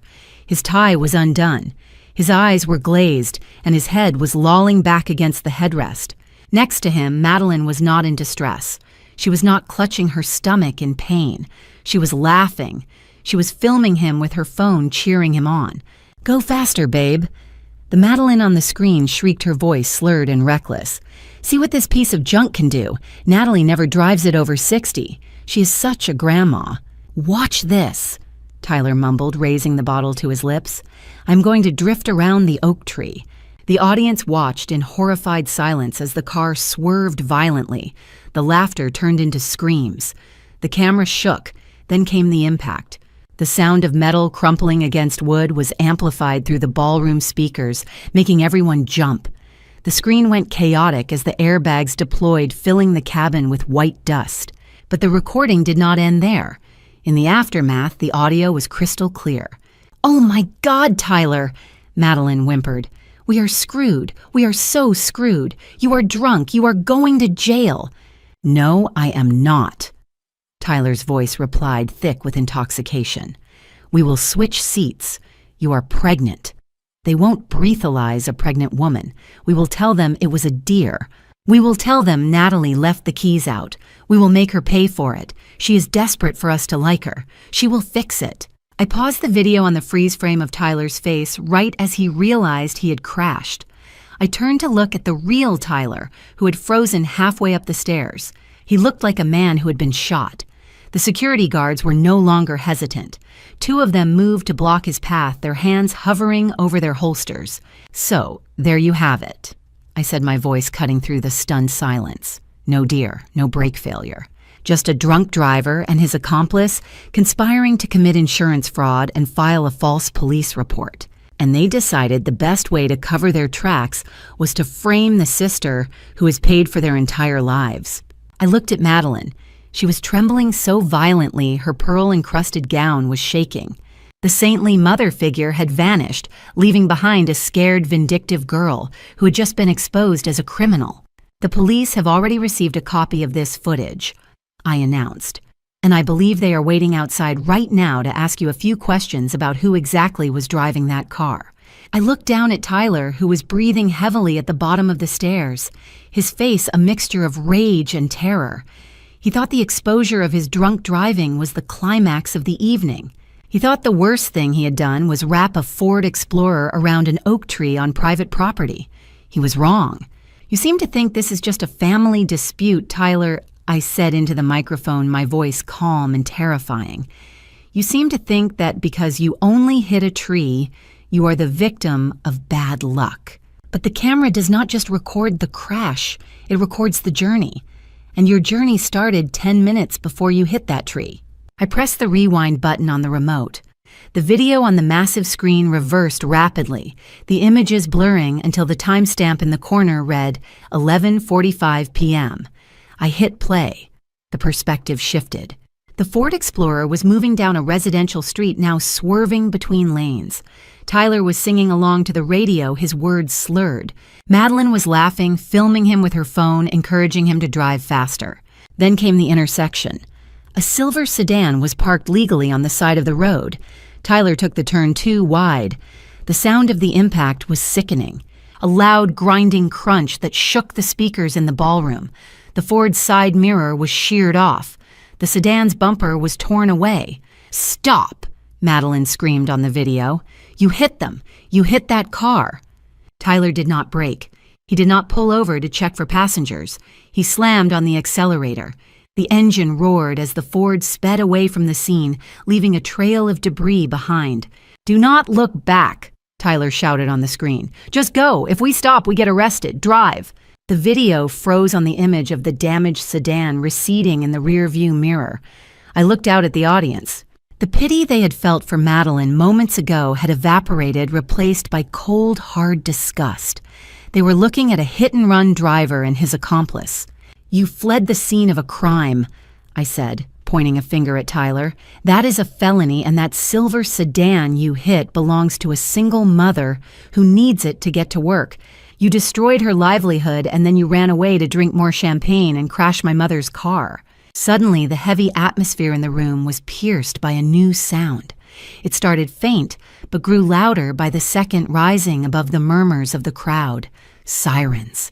Distinct shrill police sirens. Blue and red lights began to flash against the high windows of the ballroom, painting the horrified faces of the guests in alternating colors of emergency. I checked my watch theatrically. "Right on time," I said. "I told you I had a surprise for you. Those are not for me. They are here for the man who committed a hit and run and the woman who helped him cover it up. Enjoy your party, Madeline. I think your ride is here." The heavy mahogany doors of the ballroom did not open politely this time. They were thrown wide by 4 uniformed officers who marched into the sea of silk and tuxedos with the grim determination of men who had seen the evidence and were done with the games. The festive atmosphere evaporated, instantly replaced by the cold, hard reality of the law. The blue strobe lights from the cruisers outside cut through the crystal chandeliers, painting the guests' faces in jagged, frantic shadows. Tyler stood at the bottom of the stairs, his face pale and sweating. He looked like a trapped animal. He tried to straighten his jacket to summon the ghost of his arrogance, but his hands were shaking too badly. When the lead officer, a stern woman with a no-nonsense expression, approached him, he instinctively took a step back, bumping into a waiter and sending a tray of champagne glasses crashing to the floor. The sound was like a gunshot in the silent room. "Tyler Davis." The officer announced, her voice cutting through the tension. "You are under arrest for felony hit-and-run driving under the influence and filing a false police report.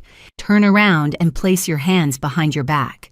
Tyler's eyes darted around the room, searching for an exit, searching for an ally. He looked at the donors who were staring at him with open disgust. He looked at Dorothy, who was slumped in her chair, clutching her chest. Finally, he looked at Madeline, who was standing frozen on the stage near me. "No, wait! You have got this all wrong," Tyler stammered, holding his hands up in a pathetic gesture of surrender. "I was not driving. Look at the video. It was dark. You cannot tell who it is. It was her." He pointed a shaking finger at his pregnant wife. The crowd gasped. The perfect husband, the doting father-to-be, was throwing the mother of his child under the bus to save his own skin. She made me switch seats. He screamed, his voice rising to a hysterical pitch as the officer grabbed his wrist and spun him around. She is the one who wanted to go fast. She is the crazy one. She told me to drive away. I wanted to stop, but she threatened me. She said she would ruin my career if I stopped. Arrest her. She is the accomplice. The metallic click of the handcuffs ratcheted through the silence, sealing his fate. The illusion of the noble, aristocratic son-in-law shattered into 1,000 pieces. He was not a businessman. He was not a leader. He was a coward in a rented tuxedo, desperately trying to frame his wife for his own recklessness. Madeline let out a sob of pure betrayal, her hands flying to her mouth. She watched as the man she had championed, the man she had helped destroy my life for, turned on her without a second thought. "Get off me!" Tyler yelled, struggling as 2 more officers moved in to secure him. "You cannot do this. Do you know who I am? I'm a partner at Vantage Point Ventures. I have rights. Natalie, tell them I am innocent." He looked up at me, his eyes pleading, desperate. I stood on the stage looking down at him with the detached curiosity of a scientist observing a specimen. I did not speak. I did not look away. I simply raised my champagne glass in a silent toast as they dragged him, kicking and screaming, toward the exit. The King of Buckhead was leaving the building, and he was not leaving in a carriage. He was leaving in the back of a squad car. The heavy doors swung shut, cutting off Tyler's desperate pleas and leaving a suffocating silence in the ballroom. All eyes turned to Madeline. She stood center stage, her hands still hovering near her stomach, in a pose that had elicited sympathy only minutes ago, but now looked like a grotesque pantomime. The spotlight that had been her ally was now an interrogation lamp exposing every crack in her porcelain veneer. She looked out at the audience expecting to find pity. Instead, she found a sea of glowing rectangles. Every smartphone in the room was raised. The red recording lights blinked like hundreds of tiny, accusatory eyes. She was not just being judged by the 300 people in the room. She was being live-streamed to thousands of social climbers and gossip columnists across Atlanta. The comment sections were likely already burning with the hashtag fraud. Mrs. Wellington, the grand dame of Atlanta philanthropy and the primary donor for the evening, was the first to move. She stood up, slowly smoothing the front of her Chanel suit with a look of absolute revulsion. She did not look at Madeline. She looked at her husband and signaled for him to retrieve her coat. The sound of her chair scraping against the floor was the first domino. "Wait," Madeline stammered, stepping forward, her voice trembling. "Mrs. Wellington, please do not leave. This is all a misunderstanding. Tyler is unwell. But the foundation, the babies, we still need your support." Mrs. Wellington paused, turning her head just enough to address the room without acknowledging Madeline directly. "I do not support criminals, my dear, and I certainly do not write checks to women who frame their own sisters to cover up a felony. This organization is a sham." She walked out. The dam broke. The room erupted into a flurry of movement. It was a mass exodus. Chairs were pushed back, napkins were thrown onto half-eaten plates, and the air filled with the murmur of scandalized whispers. The checkbooks that had been open on the tables were snapped shut. The silence was replaced by the rustle of silk and the click of heels as the city's elite fled the scene of the social crime. Madeline watched them go, her eyes wide with panic. "No, stop, please. The valet hasn't even brought your cars yet. Just stay for dessert. We have a chocolate fountain." Her desperation was palpable and pathetic. She was begging people to eat chocolate while her husband was being booked for a hit and run. I watched from the side of the stage, sipping the last of my champagne. This was the true death of Madeline Banks, not a physical death, but a social one. In this town, reputation was currency, and she had just declared bankruptcy. A young influencer in the front row, whom Madeline had courted for months, stood up and pointed her phone directly at Madeline's tear-streaked face. "Say hi to the internet, sweetie," the girl sneered. "You are trending, but not for the reasons you wanted. Hashtag scammer." Madeline flinched as if she had been slapped. She looked at me, then a flicker of pure hatred burning through her tears. She wanted to scream at me. She wanted to blame me, but she couldn't because the camera was still rolling. and for the first time in her life, she had no script to hide behind. She was alone on an empty stage, in a dress she couldn't afford, presiding over a gala for a charity that no longer existed. The applause had ended. The show was over. The silence in the limousine on the ride back to the estate was heavy enough to crush bones. Madeline sat in the corner, sobbing quietly into a crumpled tissue, while Dorothy stared out the window, her reflection ghosting against the passing streetlights like a specter. But the moment the heavy oak front door of the villa clicked shut behind us, the silence detonated. Dorothy spun around so fast she nearly lost her balance.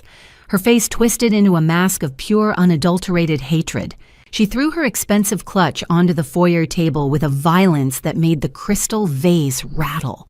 "I hope you are happy," she screamed, her voice shrill and echoing off the marble floors. "I hope you are satisfied, you vicious little viper. Look at what you have done. You have destroyed this family. You have humiliated your sister. You have sent a good man to jail, and for what? For a moment of attention, because you could not stand to see them shine." I stood by the door, my clutch still in my hand, watching her unravel. It was fascinating in a morbid way. Even now, after seeing the video, after seeing the police report, she was still defending them. To her, the crime wasn't the hit and run. The crime was me telling the truth about it. "You did this on purpose," Dorothy spat, walking toward me with a menacing gait. "You planned this. You waited until the most important night of Madeline's life to ambush her. You could have come to us quietly. We could have handled this like a family, but no. You had to drag us through the mud in front of the entire city. Do you have any idea how much money we lost tonight? Do you have any idea what Mrs. Wellington is going to say to the board tomorrow?" She was not worried about the woman Tyler had hit. She was worried about her social standing. "Madeline is pregnant, Natalie." She shrieked, pointing at my sister, who was now draped dramatically over the staircase railing, weeping. "You put that baby at risk with your stunts. You stressed her out to the point of collapse. If she loses this child, it is on your hands. You are a monster, a jealous, bitter, barren monster." I looked at Madeline. She wasn't stressed. She was terrified. She knew that without Tyler to hide behind, she was exposed. But Dorothy was too blind to see it. "Get out," Dorothy hissed, pointing a trembling finger at the door. "I want you out of my house tonight. I do not want to see your face in the morning. Pack your trash and go back to that cold, empty condo of yours. You are no daughter of mine. You are a cancer, and I am cutting you out." She thought she was wielding the ultimate punishment. She thought that banishing me from the family estate would break me. She stood there, chest heaving, waiting for me to beg, waiting for me to apologize. She wanted me to fall to my knees and plead for forgiveness so she could graciously deny it. I looked around the foyer. I looked at the chandelier I had paid to restore. I looked at the marble floors I had paid to polish. And finally, I looked at the woman who had birthed me but never loved me. She was evicting me from a house she no longer owned. "Very well, Mother," I said, my voice calm and low. "I will leave. I have some business to attend to anyway. But before I go, there is one last thing you need to see." I reached into my bag and pulled out the red folder my lawyer had handed me at the gala. Dorothy's eyes narrowed. She recognized the color of legal urgency. I held it out to her. "You might want to read this before you start throwing people out," I said. "It concerns the ownership of this house. And unfortunately for you, the landlord has a very different opinion on who gets to stay and who has to leave." Dorothy snatched the red folder from my hand, tearing it open with a desperation that betrayed her fear. She expected a lawsuit. She expected a restraining order.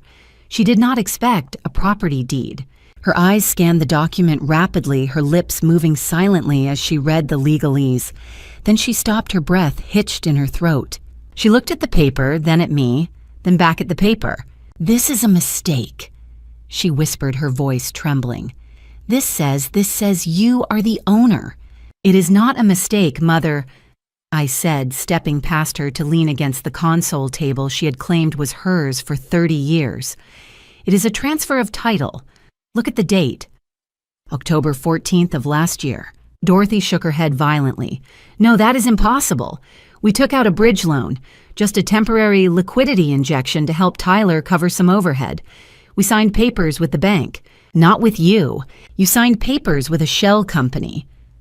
I corrected her, my voice devoid of pity. A company that I own. You were in default, Dorothy. You had missed 3 payments because you were funneling every spare dime into Tyler's pockets. The bank was preparing to foreclose. They were going to put this house on the auction block within 30 days. I stepped in and bought the note. I paid off your arrears, and in exchange, I took the title. I watched the realization wash over her. She was not the lady of the manor. She was a tenant living on my charity. But why, she stammered, why didn't you tell us? Because you would have bled me dry, I said simply. You mortgaged this house to pay off Tyler's gambling debts. Do not look so shocked, Madeline. Did he tell you it was a bad market turn? Did he tell you it was a failed startup investment? He lost $200,000 at the blackjack tables in Las Vegas. Mom knew. She signed the house away to keep his legs from getting broken by loan sharks. And instead of thanking me for saving your home, you treated me like a servant in it. Madeline let out a sharp gasp, looking at her mother with wide, betrayed eyes. You knew he gambled away our inheritance.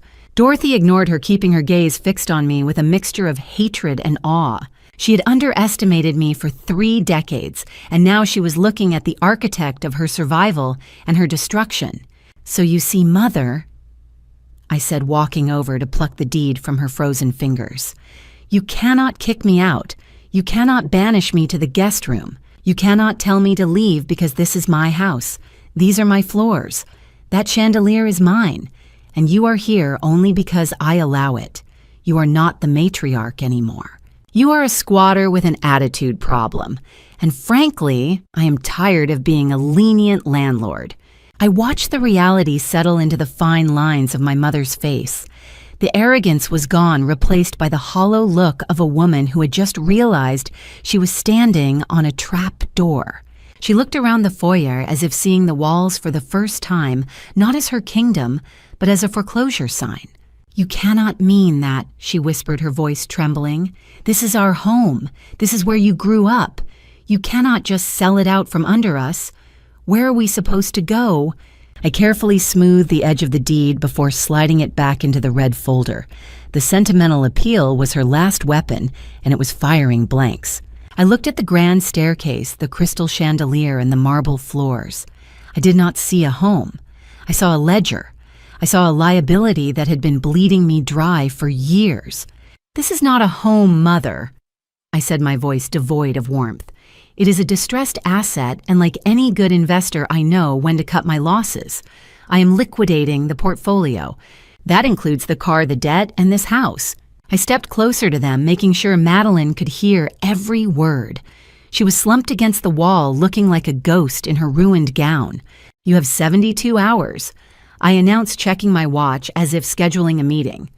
That is 3 days to pack your personal effects and vacate the premises. I have a real estate agent coming on Monday morning to stage the property for listing. I expect the house to be empty and brooms swept by then. Anything left behind will be considered trash and hauled away. Madeline let out a strangled sob, pushing herself off the wall.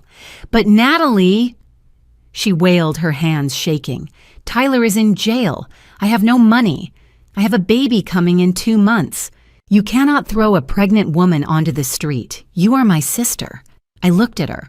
I looked at the sister who had mocked my career, who had stolen my keys, who had tried to frame me for a felony just hours ago. The sister who had laughed while I paid her bills. You should have thought about that before you conspired to ruin me, Madeline, I said coldly. You wanted to play grown-up games. Now you win grown-up prizes. Tyler gambled away your safety net. Mom mortgaged your roof, and you burned the only bridge you had left when you tried to destroy my reputation on a live stream. Dorothy grabbed my arm, her grip desperate and weak. Natalie, please be reasonable. We have nowhere else to go. The market is terrible. We have no credit. Just give us a few months. Just until the baby is born. I pulled my arm away, brushing the fabric of my dress where she had touched me. No, I said. You had 30 years to be reasonable.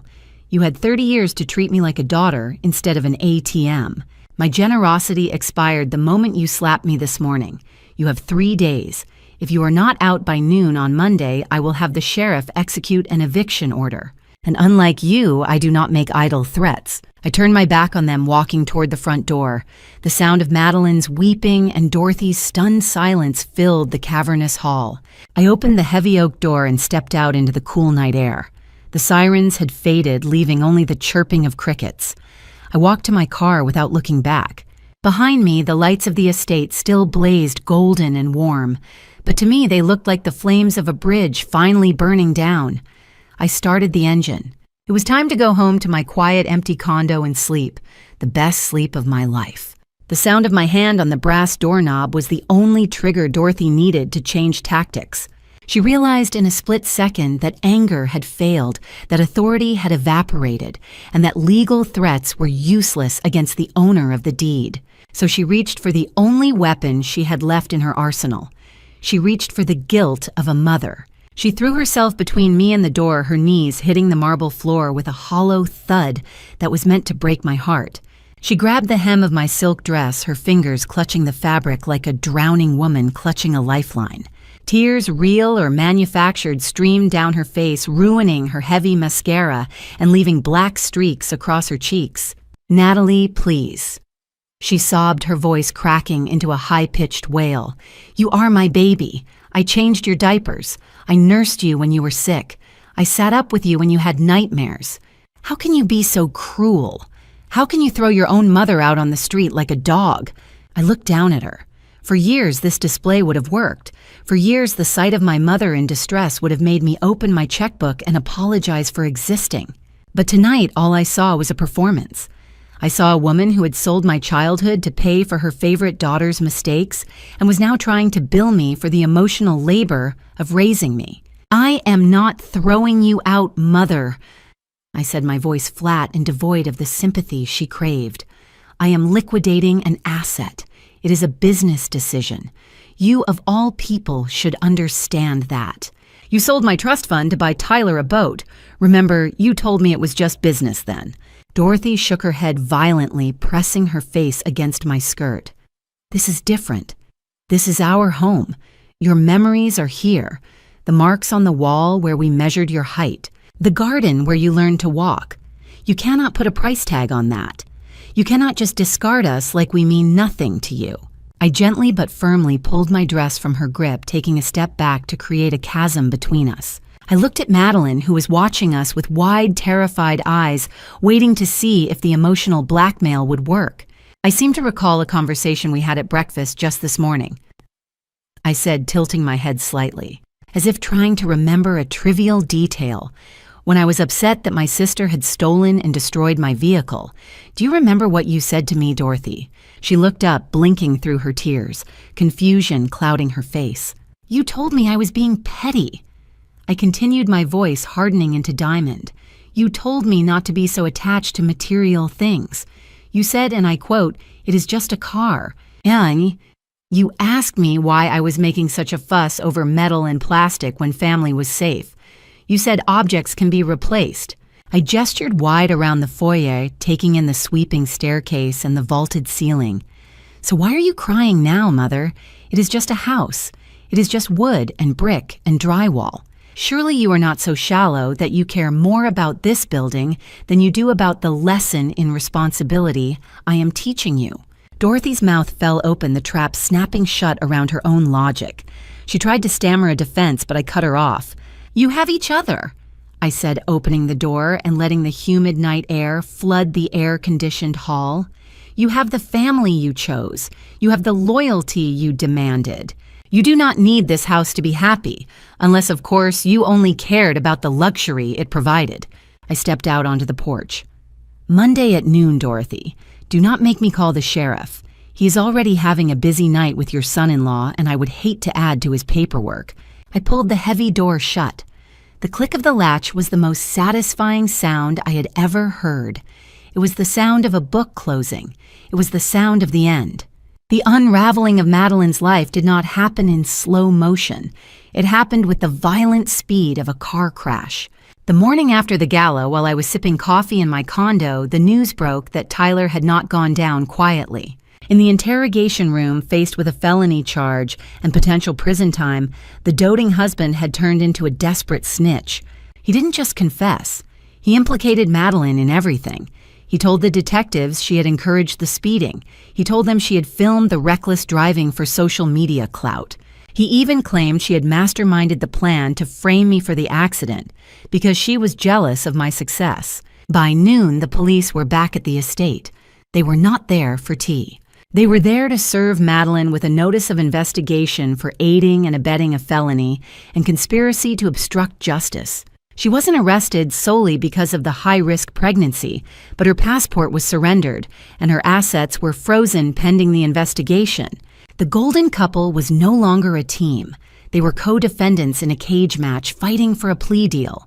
I watched the fallout from a distance, monitoring the situation like a stock ticker. The New Beginnings Foundation collapsed before it even launched. The board members resigned en masse, terrified of being associated with a fraudster. The donors demanded their money back, and the internet, which Madeline had courted so assiduously, turned on her with the ferocity of a starving pack of wolves. Her social media channels were flooded with hate comments. The hashtag Scammer Madeline was trending higher than the gala itself ever had. She had wanted fame. She got infamy. Monday morning arrived with a gray drizzle that matched the mood of the eviction. I pulled up to the estate at 11 o'clock, an hour early, to supervise the turnover. The driveway was not filled with luxury cars this time. It was occupied by a rusted moving van and a small sedan that belonged to Dorothy's distant cousin, the only family member willing to take them in. The house was a shell. The staging furniture I had paid for was gone. The art was off the walls, leaving pale rectangles on the wallpaper like ghosts. Madeline was sitting on a suitcase in the foyer, staring at her phone, her thumb scrolling maniacally through the comments that were destroying her life. She looked small. The arrogance that had defined her for 25 years had evaporated, leaving behind a frightened girl who had never had to work for anything and now had nothing. She looked up as I entered, the click of my heels echoing on the marble. Her eyes were red-rimmed and empty. "Tyler is going to prison," she whispered, her voice hollow. "The lawyer says he is looking at 3 years minimum because of the hit and run. He ruined my life, Natalie. I have a baby coming, and I am going to be a single mother with a criminal record." I stopped in front of her, looking down at the sister who had tried to destroy me just 3 days ago. "Tyler did not ruin your life, Madeline," I said, my voice devoid of pity.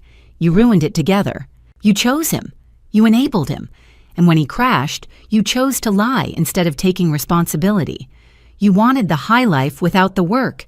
You wanted the prestige without the character. Now you have the consequences." She didn't argue. She didn't scream. She just stood up and grabbed the handle of her suitcase. She walked out the door, past the columns she used to pose in front of, past the garden she used to claim was hers, and into the rain. She had lost her husband. She had lost her home. She had lost her reputation. And as she climbed into the passenger seat of that battered sedan, she finally realized that she had lost the only person who could have saved her me. The vehicle waiting in the circular driveway was a stark insult to the architecture of the estate. It was not the sleek black S-Class my mother was accustomed to being chauffeured in, nor was it the aggressive Porsche Tyler had destroyed. It was a dented beige sedan from the late 90s with a cracked rear bumper and a muffler that was held in place by a rusted wire. It belonged to Cousin Margaret, the only relative in the tri-state area who had not blocked Dorothy's number after the scandal broke. The car sat there, leaking a small puddle of oil onto the pristine cobblestones, coughing blue smoke into the damp air. Dorothy emerged from the front door, dragging a massive Louis Vuitton steamer trunk that was worth more than the car she was about to climb into. She looked years older than she had just 3 days ago. Her hair, usually sprayed into an immovable helmet of perfection, was limp and graying at the roots. Her face, stripped of the expensive creams and professional makeup, revealed the deep roadmap of bitterness she'd been hiding for decades. She struggled with the weight of the trunk, her arms shaking. She was a woman who hadn't lifted anything heavier than a wine glass in 30 years. And now she was hauling the wreckage of her life to the curb. I stood on the porch, leaning against a limestone pillar, watching her struggle. I did not offer to help. I did not call the staff because I had dismissed them an hour ago with a generous severance package. This was a burden Dorothy had to carry alone. She heaved the trunk toward the open back of the sedan, but her grip slipped. The expensive leather hit the asphalt with a sickening scrape that made her wince physically. Madeline followed her out carrying 2 black garbage bags over her shoulder. The designer suitcases were full, so her remaining couture gowns were stuffed into trash bags like common refuse. She wasn't crying anymore. She was moving with the jerky, uncoordinated motions of someone in deep shock. She stopped at the bottom of the stairs, staring at the beige sedan with a look of absolute horror. She looked at the peeling paint and the stained upholstery visible through the window, and then she looked back at the mansion. "Get in, Madeline!" Dorothy snapped, her voice raspy and exhausted. "Do not just stand there. We have to go before the sheriff arrives." Madeline shoved the bags into the back seat next to a crate of kitchen supplies. There was no room for luxury here. They were playing Tetris with their survival. I walked down the steps slowly, the click of my heels, the only sharp sound in the humid morning. Dorothy slammed the trunk of the car shut and turned to face me.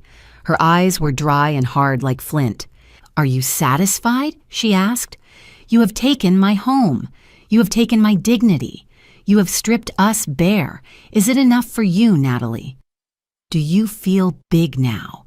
"I didn't take your dignity, Mother," I replied calmly, holding out my hand. "You sold it a long time ago. I just stopped buying it back for you." I kept my hand extended, waiting. Dorothy hesitated. She clutched the heavy brass key ring in her fist, the keys that opened the front gate, the wine cellar, the master suite. It was the scepter of her rule, and she was holding on to it with a death grip. "The keys, Dorothy," I said softly. She trembled. For a second, I thought she might throw them at me. Instead, she dropped them into my palm. The metal was warm from her hand. "Goodbye, Natalie," she whispered. "I hope this house keeps you warm at night because you have no one else left." She climbed into the driver's seat of the rusted sedan. The engine sputtered and whined, struggling to turn over before finally catching with a ragged roar. I watched them drive away the car, listing heavily to the left under the weight of their baggage. They rolled through the wrought iron gates and turned onto the main road, disappearing from view. I looked down at the keys in my hand. She was wrong. I wasn't cold. I wasn't lonely. For the first time in my life, I felt the warmth of absolute freedom. The silence that followed the departure of the beige sedan was heavy and absolute. The engine noise faded into the humid morning, leaving behind a quiet so profound it felt like the house was finally exhaling after holding its breath for 30 years.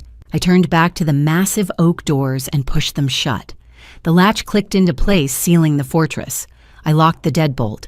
Then I engaged the security chain. I was alone. Finally, completely alone. I turned around and looked at the foyer. Without the screaming, without the accusations, without the physical presence of their toxicity, the space transformed. It was no longer a battlefield. It was just a building, a very expensive, very large building that I owned free and clear. I kicked off my high heels, leaving them where they fell on the marble. I walked barefoot across the cold stone, feeling the texture of the floor against my skin. I walked slowly, savoring the emptiness. I trailed my hand along the mahogany banister, feeling the dust-free surface. Dorothy had been so proud of this wood. She used to scream if I touched it with sticky hands as a child. Now I could carve my name into it if I wanted to. I walked past the living room where the furniture had left indentations in the carpet like phantom limbs. I stopped in the main hallway. This was the gallery, the shrine. Dorothy had curated this wall with the precision of a museum director. It was covered in framed photographs documenting the rise and rise of the Banks family. I walked down the line, inspecting the propaganda. There was a studio portrait of Madeline at 16 wearing a crown from a beauty pageant she had only won because Dorothy donated a new scoreboard to the high school gym. She looked radiant and smug. There was a picture of Tyler and Madeline at their engagement party, toasting with crystal flutes, looking like the royalty of Atlanta. And there were the family portraits, dozens of them. In every single one, Dorothy and Madeline were center stage, bathed in light, touching affectionately. And in every single one, I was relegated to the periphery. I was always standing slightly apart, usually in a darker color, looking at the camera with a guarded expression. I was the shadow in their sunlit world, the prop they dragged out to make the family look complete. I reached out and hooked my fingers behind the heavy, gilded frame of the engagement photo. I lifted it from the hook. It was heavy, dense with the weight of their pretension. I looked at Madeline's fake smile one last time. I let go. Gravity took over. The frame hit the marble floor with a violence that echoed through the empty house. The glass shattered instantly, exploding outward in a starburst of glittering shards. The photo inside buckled and tore. I moved to the next one, a picture of Dorothy accepting an award for charity work she never actually did. I ripped it off the wall and threw it down. Crash. I kept walking, moving down the hallway with a rhythmic destruction. Madeline's graduation, crash. The family Christmas card from 2018, crash. Tyler on his boat, crash. I did not run. I did not scream. I moved with the slow, deliberate grace of a gardener pruning dead branches. I stripped the walls bare. I turned the hallway from a monument of lies into a graveyard of memories. When I reached the end of the hall, I turned back. The floor was a river of broken glass and twisted metal. The photos lay amidst the debris, their smiling faces distorted and broken. The walls were scarred with empty hooks and pale squares where the frames had hung. But they looked beautiful to me. They looked clean. They looked like a blank canvas. I stood in the center of the wreckage and took a deep breath. The air didn't smell like Dorothy's cloying perfume anymore. It smelled like dust and rain and victory. I walked back toward the kitchen, leaving footprints in the dust. The house was purged. The idols were smashed. Now it was just real estate. The noise of the breaking glass faded into memory as I stepped into the hushed elegance of the Sterling Club 2 hours later. The air here smelled of old leather books and expensive scotch, a stark contrast to the dust and deception I had left behind at the estate. I walked toward the corner table by the window overlooking the city. A man was already waiting for me. Julian was everything Tyler pretended to be, but never was. He was a senior partner at the city's most prestigious law firm, a man who had built his reputation on integrity rather than inheritance. He did not check his watch when he saw me. He did not look annoyed that I was 3 minutes late. Instead, he stood up immediately, buttoning his jacket out of habit and pulling out the chair for me. "Good afternoon, Natalie," he said, his voice warm and steady. "You look like a woman who just won a war." I sat down, placing my clutch on the table. I felt lighter.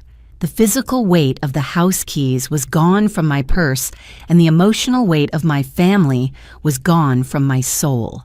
I did not win a war, Julian. I corrected him, picking up the menu. I just stopped fighting a losing battle.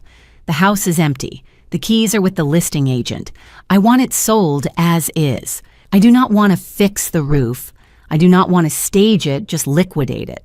Julian nodded, making a note in his leather folio. He did not question my decision. He did not ask about my mother or offer empty platitudes about family reconciliation. He respected my judgment implicitly. "Consider it done," he said, closing the folio. "The market is hot. We will have multiple offers by Friday. But that is not the only reason I asked you here today." He reached into his briefcase and pulled out a thick document bound in blue linen. He slid it across the mahogany table toward me. "I know you have been focused on cleaning up the past," he said, leaning forward, his eyes bright with intelligence. "But I have been looking at your future. This is the prospectus for the Renewable Energy Consortium we discussed last month. They need a lead investor, but more than that, they need a strategist. They need someone who understands how to restructure failing assets and turn them into gold." I opened the document. The numbers sang to me. It was complex, ambitious, and risky. It was exactly the kind of challenge I loved. "They specifically asked for you, Natalie." Julian continued, his voice lowering slightly. "Intimate and admiring. Not your capital. You. I told them you were the sharpest mind in Atlanta. I told them you were the only person capable of steering this ship." I looked up at him. For 30 years, I had been told I was difficult, cold, and unlovable. My family saw my ambition as a defect. My mother saw my success as a bank account. But looking at Julian, I realized he saw none of that. He saw a partner. He saw an equal. I ran my finger down the page, tracing the projected returns. "You think I can handle this?" I asked, testing him. Julian smiled, and for the first time in a long time, I felt a flutter of anticipation that had nothing to do with business. Natalie, I have watched you handle a hostile takeover while your family was actively sabotaging you. He said, I have watched you build an empire with one hand tied behind your back. I think handling this will be a walk in the park for you. The question isn't whether you can handle it. The question is, are you ready to finally build something just for yourself? I looked out the window at the skyline. The sun was setting, casting a golden glow over the city. The wreckage of the past was in the rearview mirror. The future was sitting right in front of me, bound in blue linen and waiting for my signature. I picked up the pen. I am ready, I said, signing my name with a flourish. Let us get to work. I walked out of the Sterling Club into the warm amber light of the late afternoon. The city stretched out before me not as a battlefield of obligations, but as a landscape of opportunity. Julian had walked me to the curb, his handshake firm and his promise of a new partnership ringing in my ears. But as the heavy glass doors swung shut behind me, I turned my attention to the valet stand. The young attendant saw me coming and straightened his vest. He signaled to his colleague with a sharp whistle. They knew I was not waiting for a rideshare. They knew I was not waiting for a sensible sedan. For years, I had driven unassuming cars to the family estate, hiding my wealth to avoid their greed. I had let them believe that the Ford Explorer was the height of my automotive ambition. I had let Tyler crash that decoy while the real prize sat safely under a tarp in a climate-controlled garage downtown. The low rumble began before the car even appeared around the corner. It was a deep guttural sound that vibrated in my chest. Then it nosed into the sunlight. A Porsche 911 Turbo S in a custom shade of slate gray that looked like a storm cloud captured in metal. It was sleek, aggressive, and unapologetically expensive. This was the car Tyler had dreamed of driving. This was the car Madeline had wanted to be seen in, but they had never even known it existed. The valet opened the door with reverence. I slid into the driver's seat. The interior wrapped around me like a cockpit, carbon fiber and hand-stitched leather. No car seats, no fast food wrappers, no sticky fingerprints. It was a sanctuary of precision engineering. I placed my hands on the Alcantara steering wheel, feeling the connection to the machine. This was not a vehicle bought with a loan or a lease.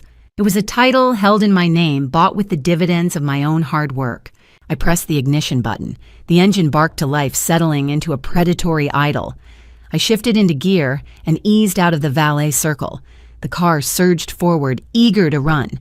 I merged onto the main avenue, the skyscrapers of Atlanta rising up on either side of me like a canyon of glass and steel. I accelerated. The G-force pressed me back into the seat, a physical reminder of my own momentum. I passed the exit for the suburbs, the exit that led to the crumbling estate and the family I had left behind. My hand did not waver. I did not tap the brakes. I kept the wheel straight. I glanced up at the rearview mirror. Usually this was the moment in the movie where the protagonist looks back with a single tear of regret. I looked at the reflection of the road disappearing behind me. I saw nothing but asphalt and distance. I felt nothing but the thrill of speed. As the car picked up pace, blurring the trees and buildings into streaks of color, the camera of my mind pulled back. I imagined rising above the car, soaring higher and higher until the gray Porsche was just a silver dart moving through the vast, intricate map of the world. The city shrank.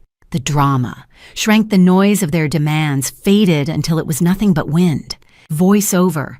They taught me that blood is thicker than water. They taught me that family is everything, that you must sacrifice your dignity to keep the peace. They taught me to endure. But as I watched the road open up before me, I realized they were wrong. I taught myself a different lesson. I taught myself that you cannot save people who are determined to drown. I taught myself that loyalty is earned, not inherited. And most importantly, I taught myself that my own peace is priceless. And looking at the road ahead, I can finally afford it. Looking back, I don't tell this story with pride, I tell it with clarity. If I could give you one piece of advice, it would be this. Don't wait as long as I did. I mistook endurance for virtue. I thought silence meant strength. I told myself love required sacrifice even when that sacrifice was my dignity. That mindset almost destroyed me. What I experienced wasn't just conflict, it was family betrayal. And when you stay too long inside family betrayal, resentment grows quietly until it hardens into something dangerous. That's how family revenge is born, not from hatred, but from survival. I don't encourage family revenge. I don't celebrate it. What I believe now is this: boundaries would have saved me long before consequences did. If I had walked away earlier, I might never have needed family revenge at all. Another family betrayal doesn't make you weak, but ignoring it can cost you everything. I believe God gives us discernment before He allows collapse. I ignored that warning. I chose loyalty over wisdom, and I paid the price. My personal view is simple now. Forgiveness does not require access, and love does not mean submission. Recognizing family betrayal is not cruelty, it's clarity. If this story made you pause, I'd love to hear your perspective. What would you have done differently in my place? Share your thoughts in the comments, and if this resonated, consider sharing it with someone who might need it. Subscribing quietly helps more stories like this find the right people. Thank you sincerely for staying until the end. And a final note, this story includes some fictionalized elements crafted for educational reflection. If this type of content isn't right for you, feel free to exit and choose something better suited to your space.